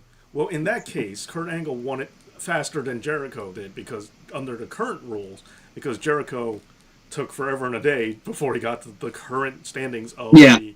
So if you're talking about the current Grand Slam, it's definitely Kurt. In the original context, that's a good question because I feel that Kurt Angle's first tag team run was when he won it with Benoit. He may have won it before that, but that was the first tag title run I remember. See, I think so too. But I don't remember what Jericho's was. I feel like Jericho had like a dumb one that made no sense with like Kane or somebody. Maybe. Oh yeah, it was the fake. It was the WCW US title. Okay, that now it rings a bell. Now, okay. Yeah, that's what I'm saying. Right. Okay. Now I forgot about that, but yeah, now that makes more sense. Jericho and Benoit. Wow, Benoit. Wow, Benoit's a pass around. Benoit's a neighborhood buddy in this one. That makes sense. Oh, that's right. The TLC 4. Right. So that's a question. Who got there? Who got there first? Like, I think it's Kurt on both times, but Kurt definitely got the current one. Who's a good hand in the chat? Well, Ron Hawthorne, I think you agree with. I think me and you, our opinions line up more than anyone else's. Like, I think we have the same sensibilities more so. So, by my definition, you're the best worker here, but that's only because we happen to line up the most. Wait. Double A. Davis, Vince, and I'm Austin? No way. Archer's, you know what? I'll take it. I like it. No, he's right. He's 100% right. No, you're Stephanie. I'm your daughter? Or Shane. You're a little more defiant. No, wait. You're Vince Russo. How's that? Bro. Seriously, bro? Oh, yeah. What is Jericho's first championship that he won in the U.S.? In the U.S. The WCW Cruiserweight Championship. Yeah, because I mean. Oh no! The Smoky Mountain Wrestling Tag Team Championship. Fair enough. John Moxley, the only man to win both IWGP and WWE U.S. titles. Okay. True. No, I did read it at Double A, and it makes much more sense. Yes.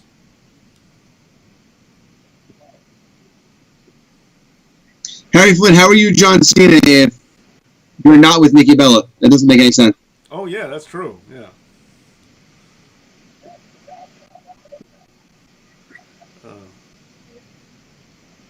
Davis Eric Bischoff. No, and you spelled Eric wrong. Singles championship is ECW. ECW TV. Chris Jericho held this one. Kurt Angle X Division champion. So okay. Then I'm Deborah. Wow, Double A.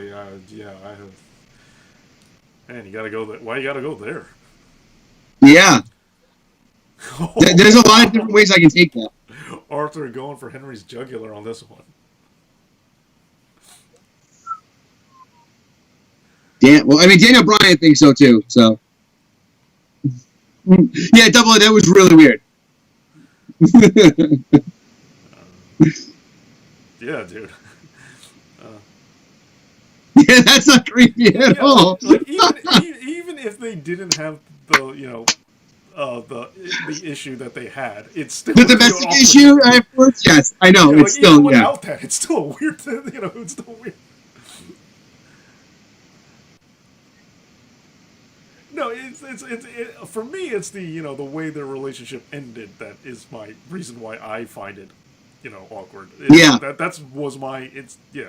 Then yeah, Harry. The other way, hey, I mean, Even like, Harry, if that's even Harry's shocked at that. He's like, "Wow, all right, right." Yeah, I'm waiting. I'm waiting to see the comment just magically disappear. I'm just waiting to see it double A delete it. But he said American title. That he specifically did ask American championship. Ah, there it is, and now it's deleted. Maybe Double A is such a maybe he's learning. Maybe he's gonna be the socially awkward. Maybe he's gonna be the socially awkward troll that makes people feel uncomfortable. It was created in 2011. Right, true. it was also ranked number 1 in the PWI Top 500. That doesn't mean anything based up. Yeah, Sorry. If there's a wrestling that doesn't mean anything. Albert thinks it doesn't exist. Albert thinks it counts. It doesn't exist. Yeah. Just like how I feel the WCW belt stops counting after WWE bought it. Albert thinks professional wrestling. He thinks dirt sheets mean nothing. They don't mean anything. What is? If I sit here and say, Dave, if I sit here and tell you right now, look, don't get me wrong, you're the best YouTuber in the world. It doesn't mean a lot. I don't think the rankings mean a lot, but they are a thing. They do exist. I don't put much. They exist. Yeah. Flat earthers exist. It doesn't mean that they're saying anything that's true, Dave. PWI, like, I've meant to do an episode about it because there are some concepts that they have that I do think are valid and are interesting. But then there are other things they do that are just really weird, and I'm like, what? It's like there's certain things I don't understand. Like they're very weird about things. I loved PWI as a kid. I used to love seeing the rankings in the back. Like I loved PWI as a kid. They were very. I'm not saying anything bad about it. I just don't take stock in any one person or even just a group of people telling me who the best something is. That is, unless there's a factual number behind it, there's no reason. My issue with it is that PWI seemed to be a little Bleacher Report. Like, it was like a precursor to Bleacher Report where, like, or even IGN, where it's like, they'll say it's like they said, they trolled. Like, there were, like, people they would rank at number 1. I'm like, I swear they have to be trolling right now. Like, there's no way they really mean this. Like, because there were certain, like, people that they clearly denied, and I don't know why.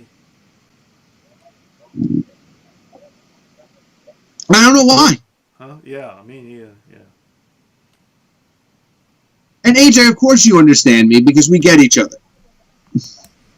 Not in the Austin Denver kind of way, but you still understand each other pretty good. That's Double A's territory. Right. Let's never let him live this down. Poor Double A. He came back and said he was Briscoe, but it's too late. Yeah, Double A, no, for sure. That's what I was talking about Carmelo last night. It's like I'm trying not to say it, but I think you all noticed the pattern I'm noticing in costumes. What? Me and my friend said it immediately. I was like, how is she staying in that? I mean, dude. But I also mentioned that I think her body type is changing as well. No, not as much as everybody else's. But I mean, like, lower wise. No, again, not as much as everybody else's. Not as much as I get what you're saying, but I don't know. There is a difference, yeah. Which wasn't one of the best matches in WrestleMania history. Base Up 12, I know you're trying to get me at this one, but I've mentioned before, I like that match. But, I mean, I don't think it's one of the best in WrestleMania history, but it is good. I do like it. But it's not one of the top 10 matches. Okay, actually, how about this? What do you like better, Dave? Kurt Angle's match at WrestleMania with Shawn Michaels or his match with Brock Lesnar? Oh, his match with Brock Lesnar. The Iron Man match was amazing. No, I'm talking about WrestleMania. Oh, WrestleMania 19? WrestleMania 19. Really, better than Kurt's match with Shawn at WrestleMania. Yeah, I mean, it's close. It's pretty close. I mean, not just because I hate both of those guys, but it's also but the problem is the botch ending. But even though it was a botch, I still was impressed physically that Brock, and I knew he could do it from Ohio Valley, but still, Yeah, I've seen. I'm Yeah, still it's still impressive that he did it and threw back. And that's the other thing. You know what Brock doesn't get credit for? Pushing the nostalgia buttons for the smarks, because he does do that. Like he referenced the Minnesota stretching crew with Shelton in the Rumble this year. he did. The Shooting Star Press was a throwback to like those people who follow his career in Ohio Valley. Like he references it all the time, and he throws those little Yeah, Easter eggs out there for just people who want to do it. It's like he doesn't have to do that, but he actually likes that kind of crap. It's one of the few things I'll give Brock Lesnar. It's like he does cater he does cater to his smart fan base. He does know that they're there, and he's perfectly willing to throw your bones every once in a while, just if you're paying attention. yep. And base up, I hate that thing. If Brock landed the Shooting Star Press, yes, but it didn't happen.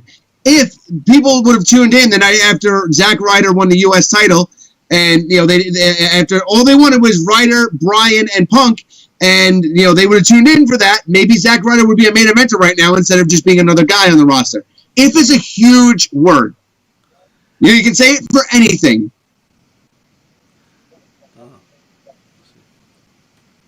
Chris Masters better than Brock Lesnar. That's a better big man than Brock Lesnar. That's an interesting one. I don't know about that. I mean, he's not a great talker, but he is better. But he's better at talking than Brock is. Samurai Productions. Don't if you really want to use the Wrestling Observer, then you're using the wrong thing because that's just another person's opinion. Wow, now they're going for it. Now they're hitting you where you live. They're like, Winter Soldier got Dave today. Well, it's the other fools turning the barrel. Albert booked Zack Ryder's world title run. I can't. He's not with the company anymore. I wish I could. If I can bring Zack Ryder back and push him to the moon, I always He's would. asking you to say what you would do to book him as a world title. But right now? No, just ever. Like, when would you do it? Or just like back at that. When would you do it? How would you do it? Honestly, I think the time where they missed out was after he won the Intercontinental title. They did the I know he lost it the next night, but then the week after that, he cut this promo where he was like, I was a U.S. champion, I was an Intercontinental champion. My next goal is to be the World Heavyweight Champion. And it was a sit-down interview with Michael Cole on Monday Night Raw.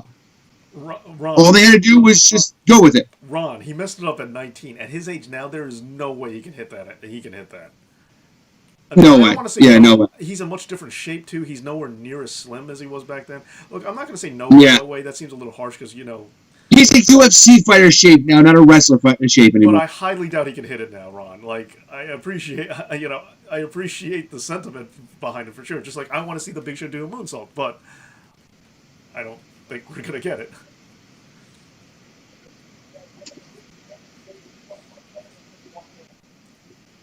Okay, what are Edge and Orton saying? Orton came out and just said, "Hey, things all good," and then he started flipping out on him. After all the talent scene, Richard Lee, if anybody gets brought back to the company, I'm not counting the furloughed producers who are furloughed, so they potentially are coming back. But the actually the release people, I'm not sure who, if anybody, would. I mean, maybe years down the road, but if that's the case, it's too early to predict that. But part of me thinks Drake Maverick is not really done. So do you want to count him? Because if it was anybody, I would say Drake Maverick. Yeah, that's where I was going to go to.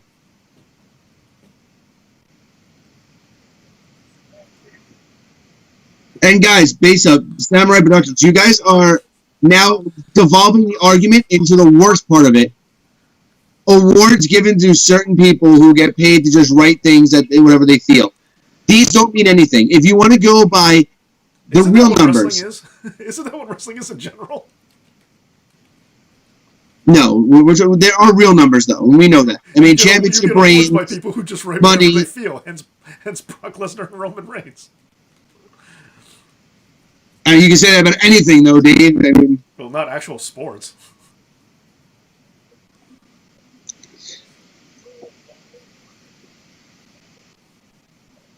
They took this Drake really funny. photo off the wall. They did.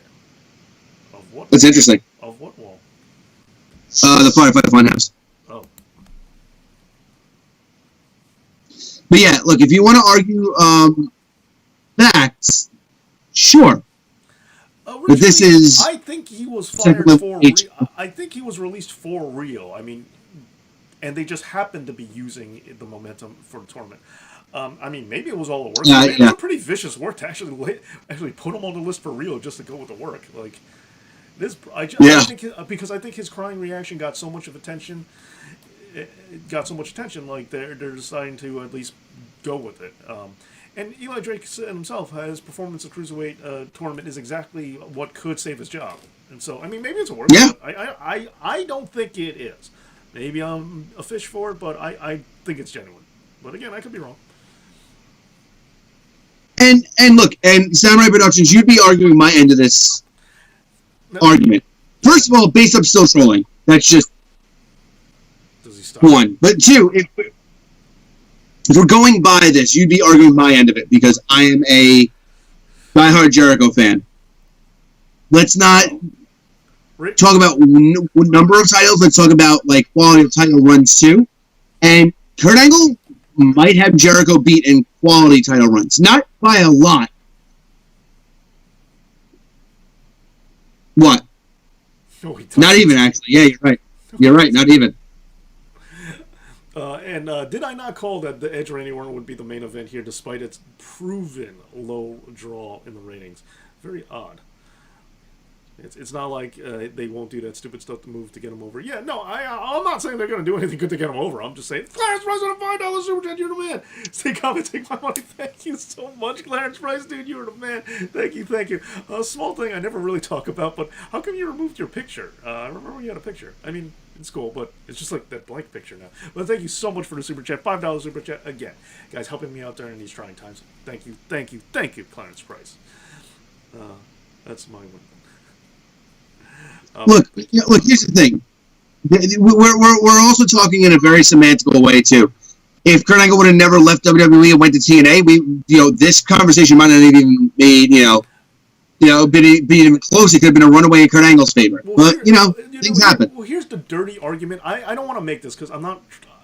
I think this is very close. Okay, so Raw is over. I'm very curious about the numbers for this tomorrow. Okay, so I don't want to go here. It's under different circumstances for sure because there's about a 10-year gap between them in age. But you can make the argument that Kurt Angle is the better draw because he did more for TNA than Jericho is currently doing for AEW right now. I understand it's very different scenarios, but it's an argument one could make, and I was waiting for someone else to make it because, as I said, I'm trying not to get involved in this. I want to be Switzerland in this, but since nobody's bringing it up, I'm just going to throw this out there. The argument goes: Kurt Angle did more for TNA than Jericho is doing for AEW right now. There you go. Go ahead. Play with that. Now do it. Have fun. I don't know if that even. I don't know. I don't know if I agree with that. I knew you were going to be mad about that. I'm just saying.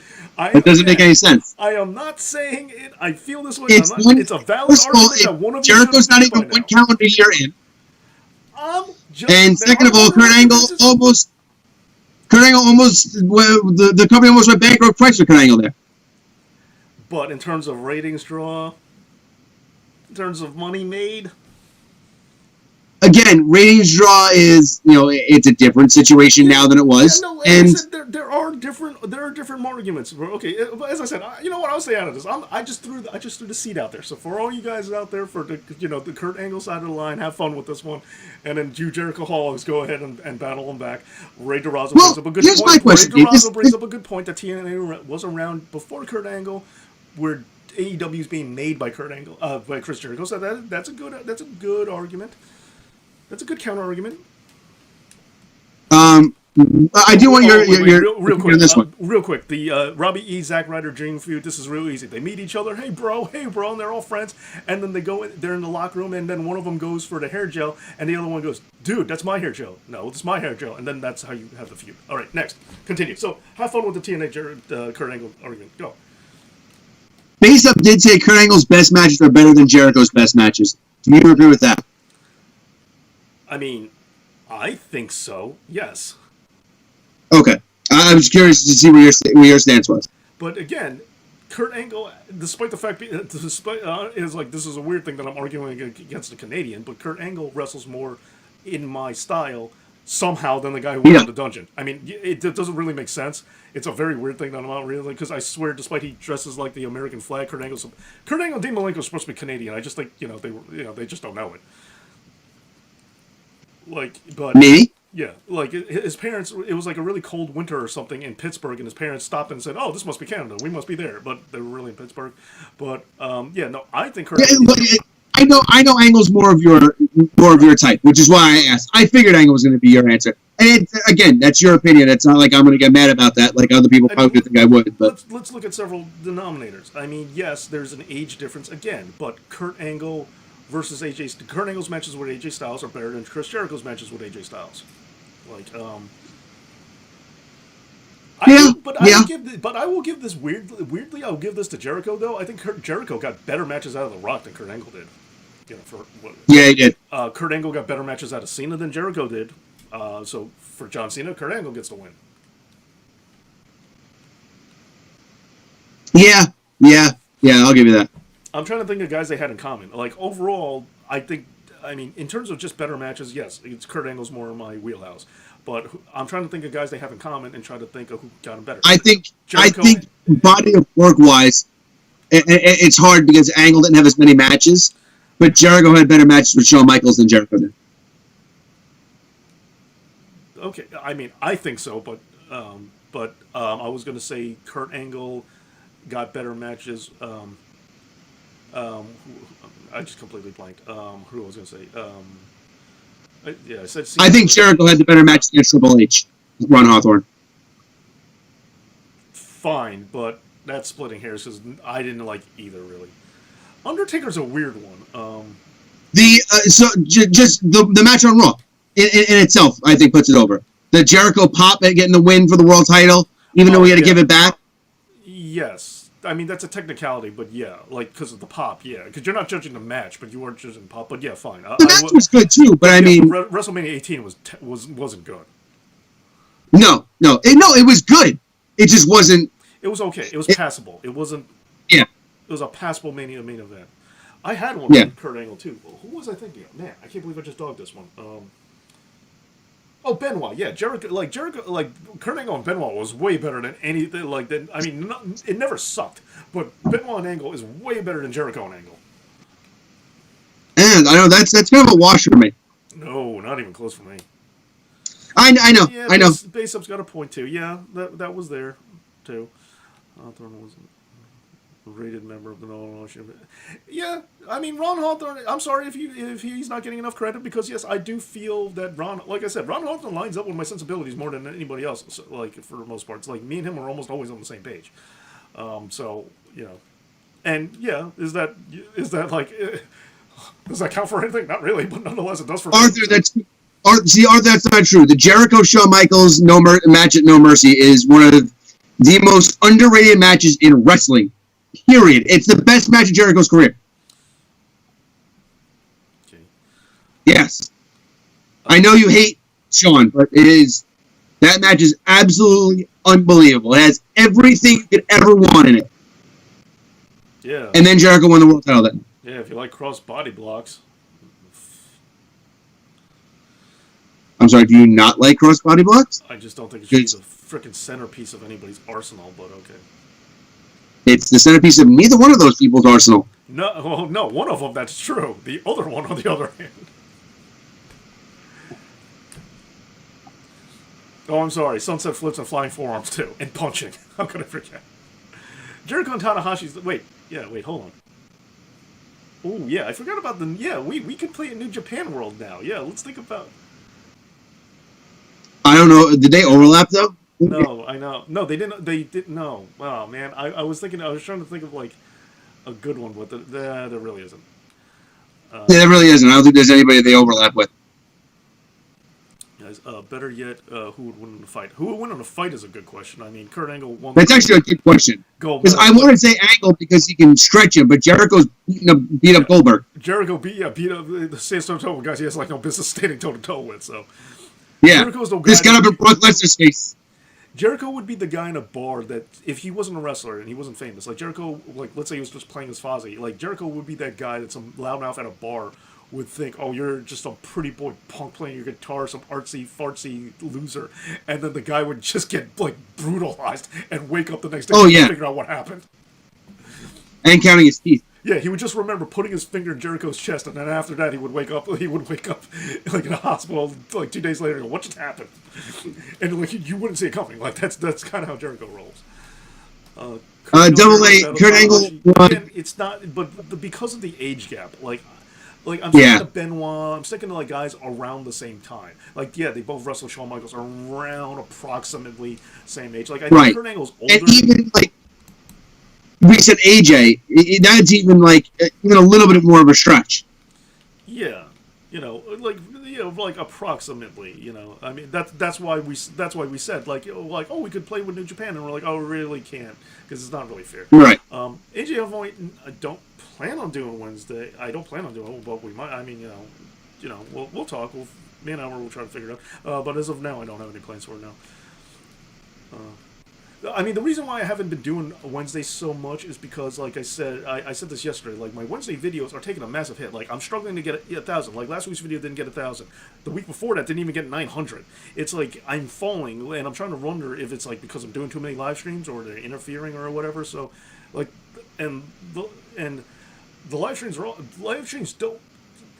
I was airing this out yesterday. Like the live streams don't get a lot of views. But because of the super chats, they tend to be my primary, they tend to do better than the regular Wednesday videos. But in terms of consistency and rewatch value, like once the streams are over, like within a week, nobody's gonna watch it anymore. So it's limited. Yeah. But the Wednesday videos, I still need them because they're the stable ones, and even though people may not watch them right away, they still the ones to still bring in. Like some old videos, like the kayfabe science about the poison mist, that still brings in a slow, steady revenue stream. Not to bring, not to get this all financial or anything like that, but because you guys know my current situation, I have to plan it out this way. So part of me was trying to distance myself from the Wednesday streams to not interfere with the Wednesday video as much. Because even though they have more replay value, if they don't hit that initial mark, they're less likely to be suggested in the future, and that's problematic. So just to let you know, all the trying to guess and play the YouTube algorithm is what it's all about. And when yesterday, And you guys got to understand, yeah. Dave is now, this is his primary source of income from now until jobs are available again. So, just do yourselves a favor and A, watch as many of Dave's videos as you possibly can, and B, watch the ads. I know you hate it, but that's how he makes money. I appreciate it, guys. Yes, and I do appreciate it. And thank you, Albert, for saying that. Kurt Angle took down Brock Lesnar. They fall on Lesnar. Okay, based on when did Kurt take down Brock for real?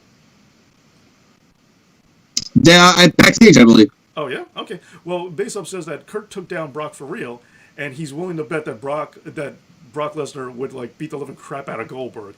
And so Jericho did beat Goldberg, but he's pretty sure that Kurt. But that's also assuming Jericho can't take a Brock Lesnar. Maybe he could take. That's right. We know Jericho got right up in that boy's face. Yeah, I mean, I err on the gold medal side of things, so I just err on Kurt Angle just because of the gold medal, and who knows? Maybe Jericho is on.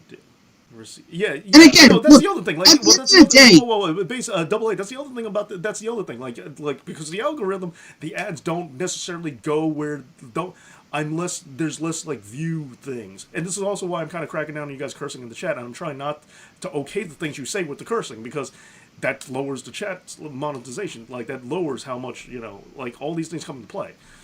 That's why you're not supposed to mention certain things or act like certain things. Been watching old live streams. Well, thank you, Harry Flynn. I much appreciate it. Only 15 Arthur, seconds of the ads.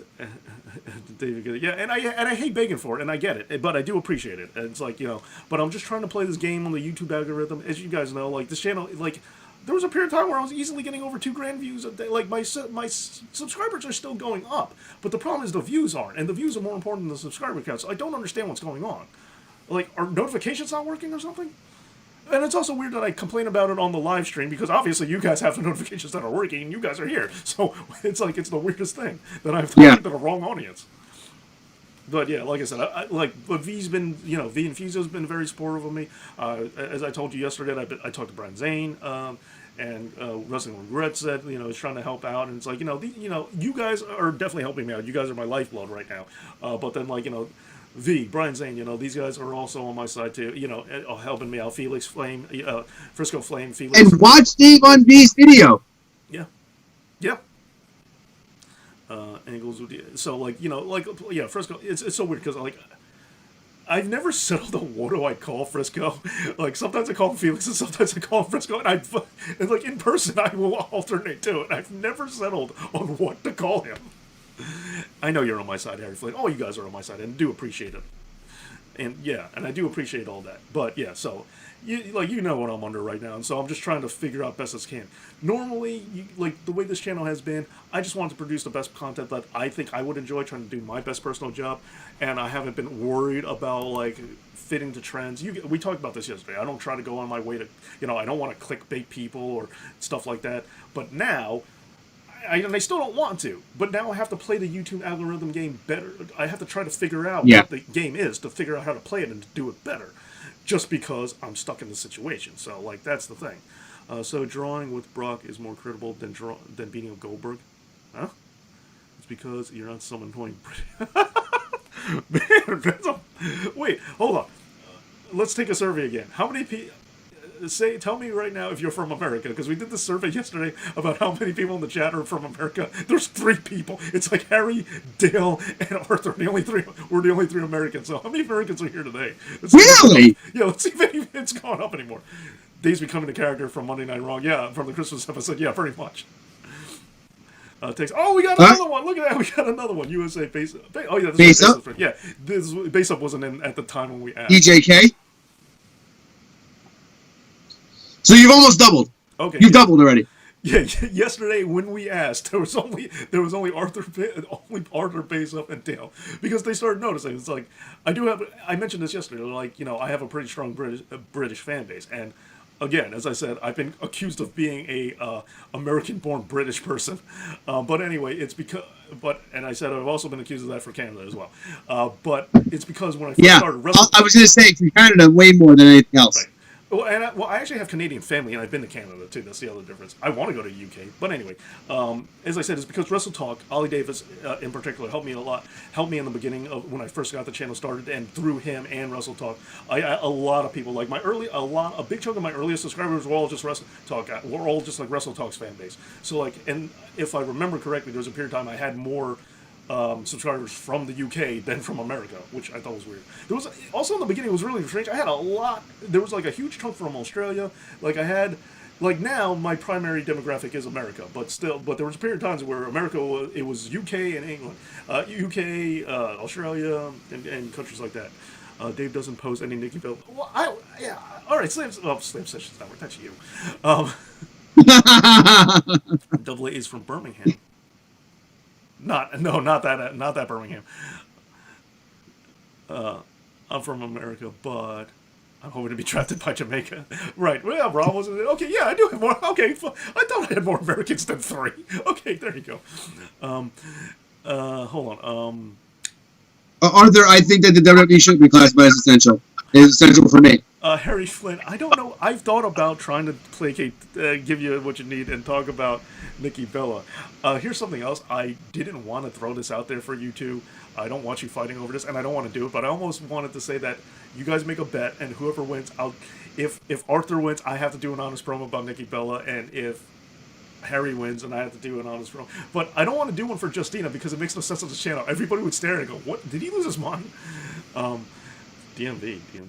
But yeah, I found you from Wrestling with Regret. Tim Hortons, man. Oh, Tim Hortons. Yes, and I say this all the time. Brian Zane has hooked me up constantly, and he's always been very supportive of me. Brian Zane has been a great guy, and also, again, Felix, Frisco Flame, also very, very supportive. Like, the two of them, for sure, no doubt.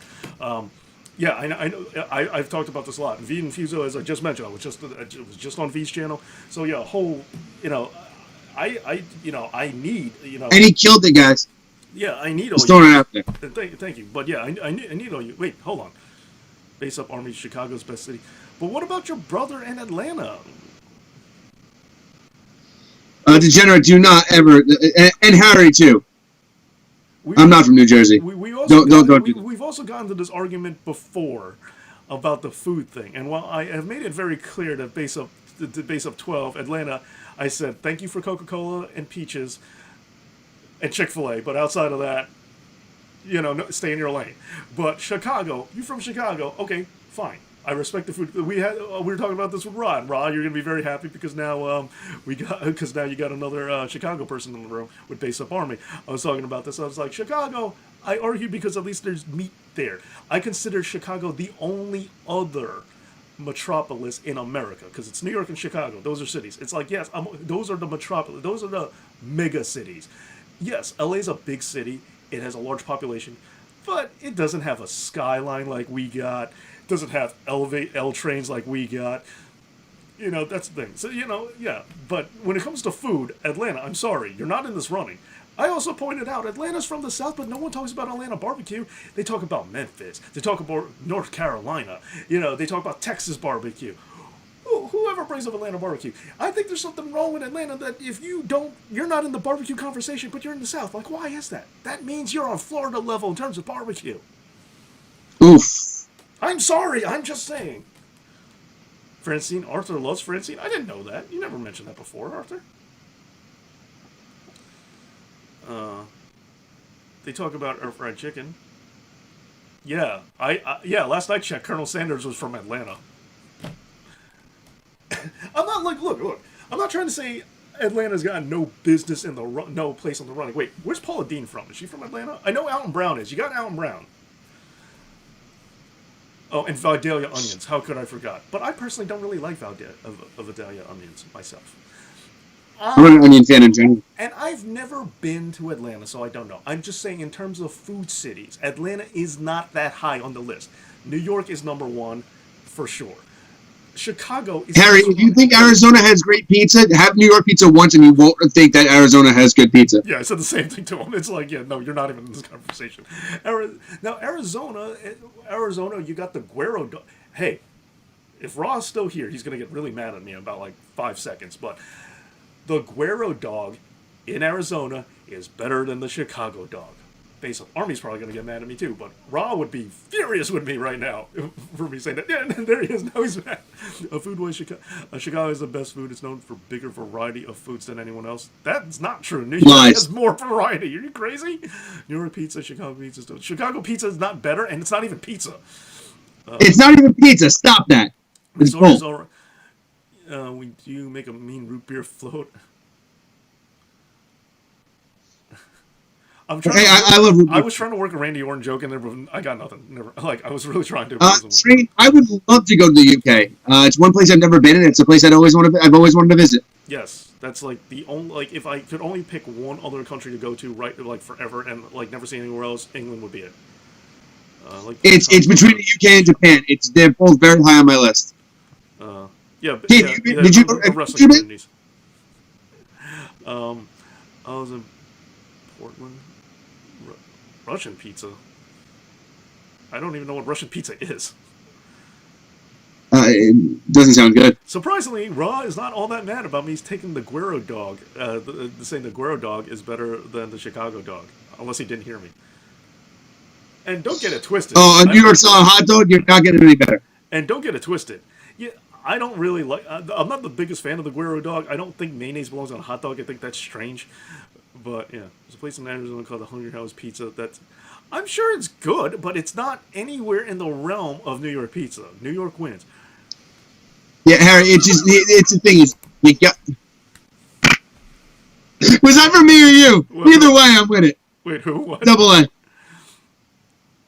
Oh, right. Don't come to the UK. Well, Double A says he wants to come to New York and he wants to come to America. You should come to New York, Double A. You should. Yeah. There are two major like side topics that happen on live streams for this channel. One of them is food, and then the other one is music. Every once in a blue moon, we get sidetracked and just talk about these random things. Oh, and recently the newest one was Living Single, which was just something I didn't expect to go over as well, but I didn't know there were so many Living Single fans out there. And then we went into this whole thing about why Living Single is a good show, and it's like, why don't people talk about this? Then I found out apparently they replay it on VH1, and I didn't know VH1 was still a thing. Neither did I. Despite the fact that I did a pilot for them, I probably shouldn't have said that.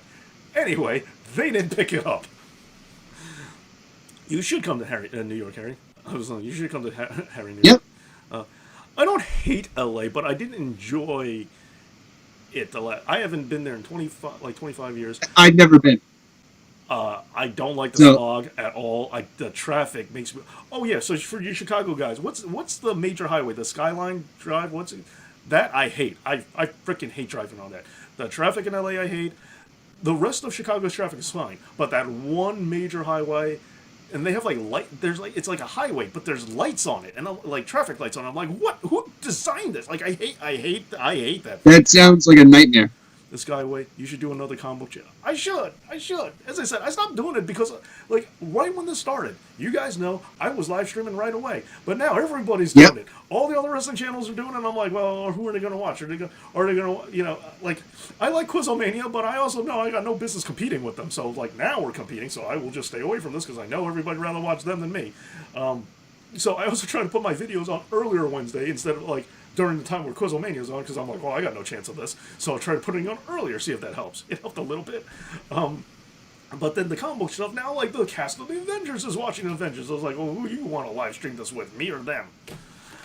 Yeah, I mean... Yeah, so I kind of stopped because I was like, well, I can't compete with this. You should be on Quizomania, Harry Flynn. Yeah, you would dominate. Are you talking about Ryan Express? I don't know what it's called, but it's just, yeah, it's like the Dan Ryan is the main expressway.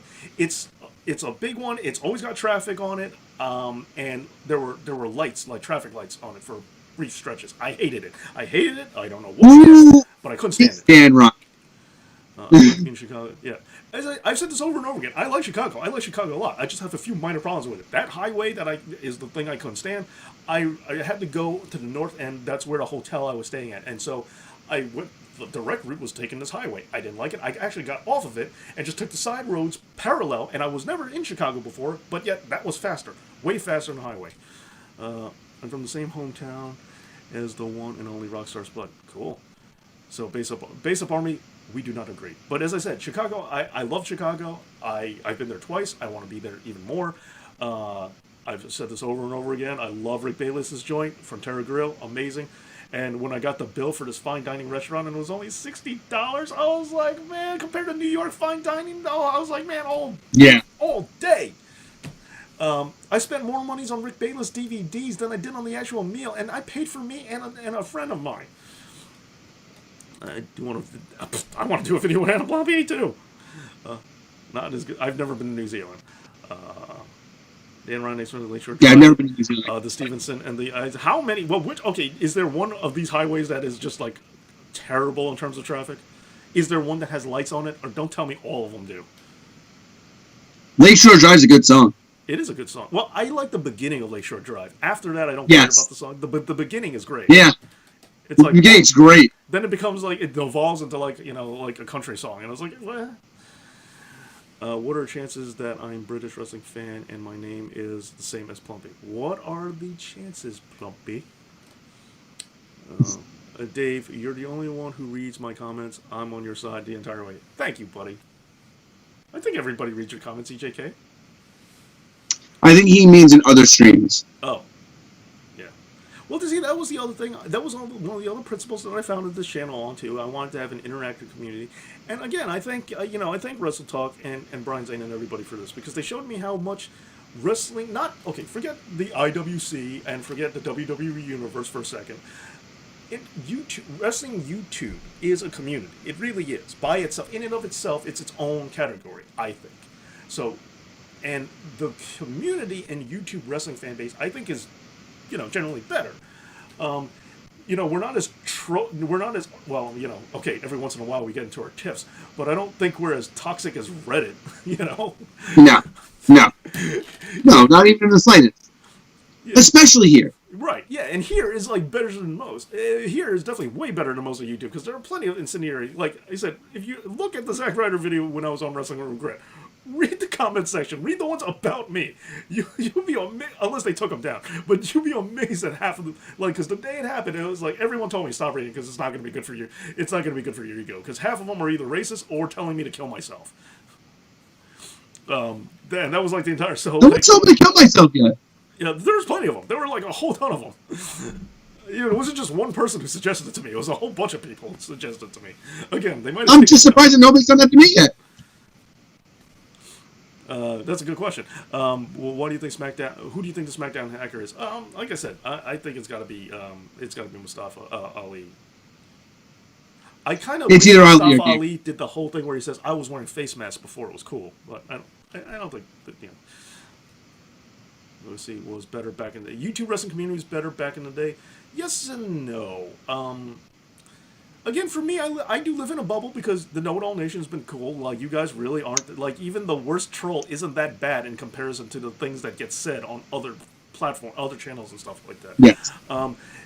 It was different back in the day, for sure. I think we were wider spread. Now I think we kind of, no pun intended, but isolate a little bit more. It's not as... Yeah. But props to Wrestle Talk and props to a lot of these other communities all coming together. Like, and V and Fuso for making the super collab about the NWO. Quizlemania getting like Absolutely. Stephen Larson and Brian Zane all on Quizlemania. And there are, I mean, I'm sorry, that's technically parts of Unknown, but you know what I mean. The point of the matter, but yeah, it's different now. But it's, I don't want to keep getting into the YouTube ness of it all, but there are things that have changed, and in certain ways it was better back then, but in other ways I think it's better now. I think we, like, now I think we've kind of weeded out a lot of the problem commenters and more, but again, that might just be me, but I feel like it's a more civilized place now than it used to be. It may not be as big and expansive, but it may, I don't want to say bigger because I think YouTube is bigger now than it was, but I mean, like, wrestling community on YouTube may not be as varied as it used to be, but I think it's a more civilized place. But again, this is just my observation. I don't know. That might be the numbers might prove completely opposite. It's just Right. how I feel. And that's the thing, and a lot of times, that's where me and Dave kind of get into when our arguments start, because Dave does live in a little bit more of a YouTube bubble than I do. Because I'm not, I'm not on my YouTube as much as Dave is, obviously, and I'm on a lot of different other things like social media and stuff like that where Dave isn't. So I get to see these horrible, dim-witted, foolish fans. Hey, listen, you have a good audience here. You do. That's the one thing that I can always say. You have a great audience here. I hope that if my YouTube channel ever takes off like yours did, I hope I have a very similar kind of audience than you do. Raw, I think it was the Chicago Skyway, because I keep calling it the Skyline Drive or whatever, because I think it's the Skyway. But I intend to never go back on it to find out. Anyway, but yes, yeah, and Base of Army, yeah, this place is really, this is really civil, and as I said, it's part, you guys are awesome, that's start one, but two, it's like, what I cultivate, like, I think this channel's content attracts people who are more civil, and know how to make intelligent arguments, and discuss themselves more, and Arthur Pryor, but on top of that, it's like, I also kind of have a very low tolerance for trolls. If I think you're potentially just an idiot, then I just get rid of you, unless you're Arthur. But other than that, I kind of nip it in the bud as soon as I possibly can. Right. Except for Arthur, we keep him around more like a pet. I hope he's still here. Where are you? Yeah. Grim and Grim too. Yeah, no doubt. Grim. Shout out to Grim as well. Me and Grim never worked together, which I think Harry would like it if we did. I'm sure. But yeah. Yeah, I'm sure he would. But I mean, there he is. As lights and 2 minutes. Yes, dude. Like, what is with traffic lights on a highway? Like, who comes up with this? That makes zero sense to me. If you've never been on, I even hate like the Jersey jug handle, like quote unquote highways that they have that where there's the lights on them. But like seriously, Albert, if you've never been on it, don't. Like, you'd have no idea. I have. I will try my best not. You would drive like it felt like 10 feet, stop, then 10 feet, stop, then 10 feet, stop. Like, I just wanted to punch myself in the head. I got off it as soon as I can. I'm like, who takes this and why? That's a legitimate nightmare. Dave knows wrestling was prime in the year 2018. Yay, I peaked. Sorry, Dave. You're over now. Asuka is now the second women's Grand Slam. Yes. Yes, she is. But she can't be. There's not enough How? points. Raw, SmackDown, Women's Tag. That's the Triple Crown. That's not a Grand Slam. Raw, SmackDown, women's tag, and NXT. I'm sorry, I don't know why I said Oh women's instead of yes. NXT. Okay, my bad. My bad. All right, Harry Flynn. Yeah, Bailey was the first. Odd. Yeah. You just assume it would be Charlotte, wouldn't you? Where's Well, Monday Night technically, Raw? Charlotte, they count Charlotte because she was Divas champion. Monday Night Raw is right. Monday Night Raw is over. Why do you keep doing the wrong initials for acronym for Monday Night Wrong? And are proud of it. But to be honest, it feels so refreshing to see how many wrestling fans even come on here. I agree. I do. You know, I try to listen to you. Like, I had old videos. Well, Albert, you know, you were on them. I had old videos where I had a lot of like students Right. and whatnot on it, and then it's like there was people like Albert that you guys gravitated towards, but then there was other people on it where you're like, these people clearly aren't wrestling fans, or they barely know what they're talking about, or they used to be wrestling fans and you didn't want them on the show. So then I'm like, okay, fine, I'll just pick the guys from Capital. I'm like, okay. Well, you're not going to say they're not wrestling fans, so like I went on my way to the group. Like the Yeah. group videos are annoying to edit, but they are fun. Like I do enjoy them, and it seems like you guys do too. So I throw them out there, and speaking of which, Wednesday's episode, I still didn't finish writing it or film it yet. Anyway, so I threw the group videos out there, but I put the Capital guys in there, and I figured you guys would like it more. And also it's also I am very happy to say that Mr. Zane Decker is now working at Ring of Honor, so I also think that's cool. That is awesome.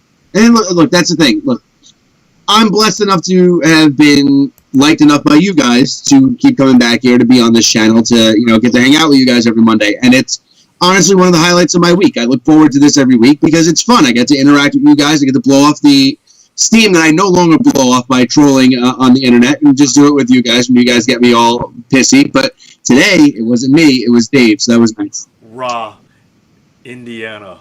How dare they? I also found out Indiana Jones is apparently from New Jersey. I just assumed he was from Indiana. I read it on his Wikipedia. You would assume. That doesn't make any sense. Should have been. Dave, Not even the slightest. tell me, tell Arthur the bet you were going to do with us. No, he heard. He knew. Is there any way for NXT to be on par with WWE? I mean, sure. I don't know what it is, but like, I don't know. I'm wondering if NXT had WWE's presentation, if it would be better. well, right Like if now- they're a right touring now- brand. Right now, they do. Yes, they do. They do. But on a more permanent level, I wonder if that's the case. If that would make any difference. My initials are AJA. Double A. I don't know why that was a question, but I'll answer it. Aja Kong. Yes, yes. Okay, guys. All right, we're gonna go wrap up tonight. This has been fun. Thank you for being here. Thank you for you guys who were on in the very beginning part of this, where we were playing our game. Hope you enjoyed that game. Yes. But thank you so much for being part of here. Thank you for the super chat again, and thank you to Albert for being here. And guys, Slam Sessions Network, like and subscribe, please. It would mean a lot. And as always.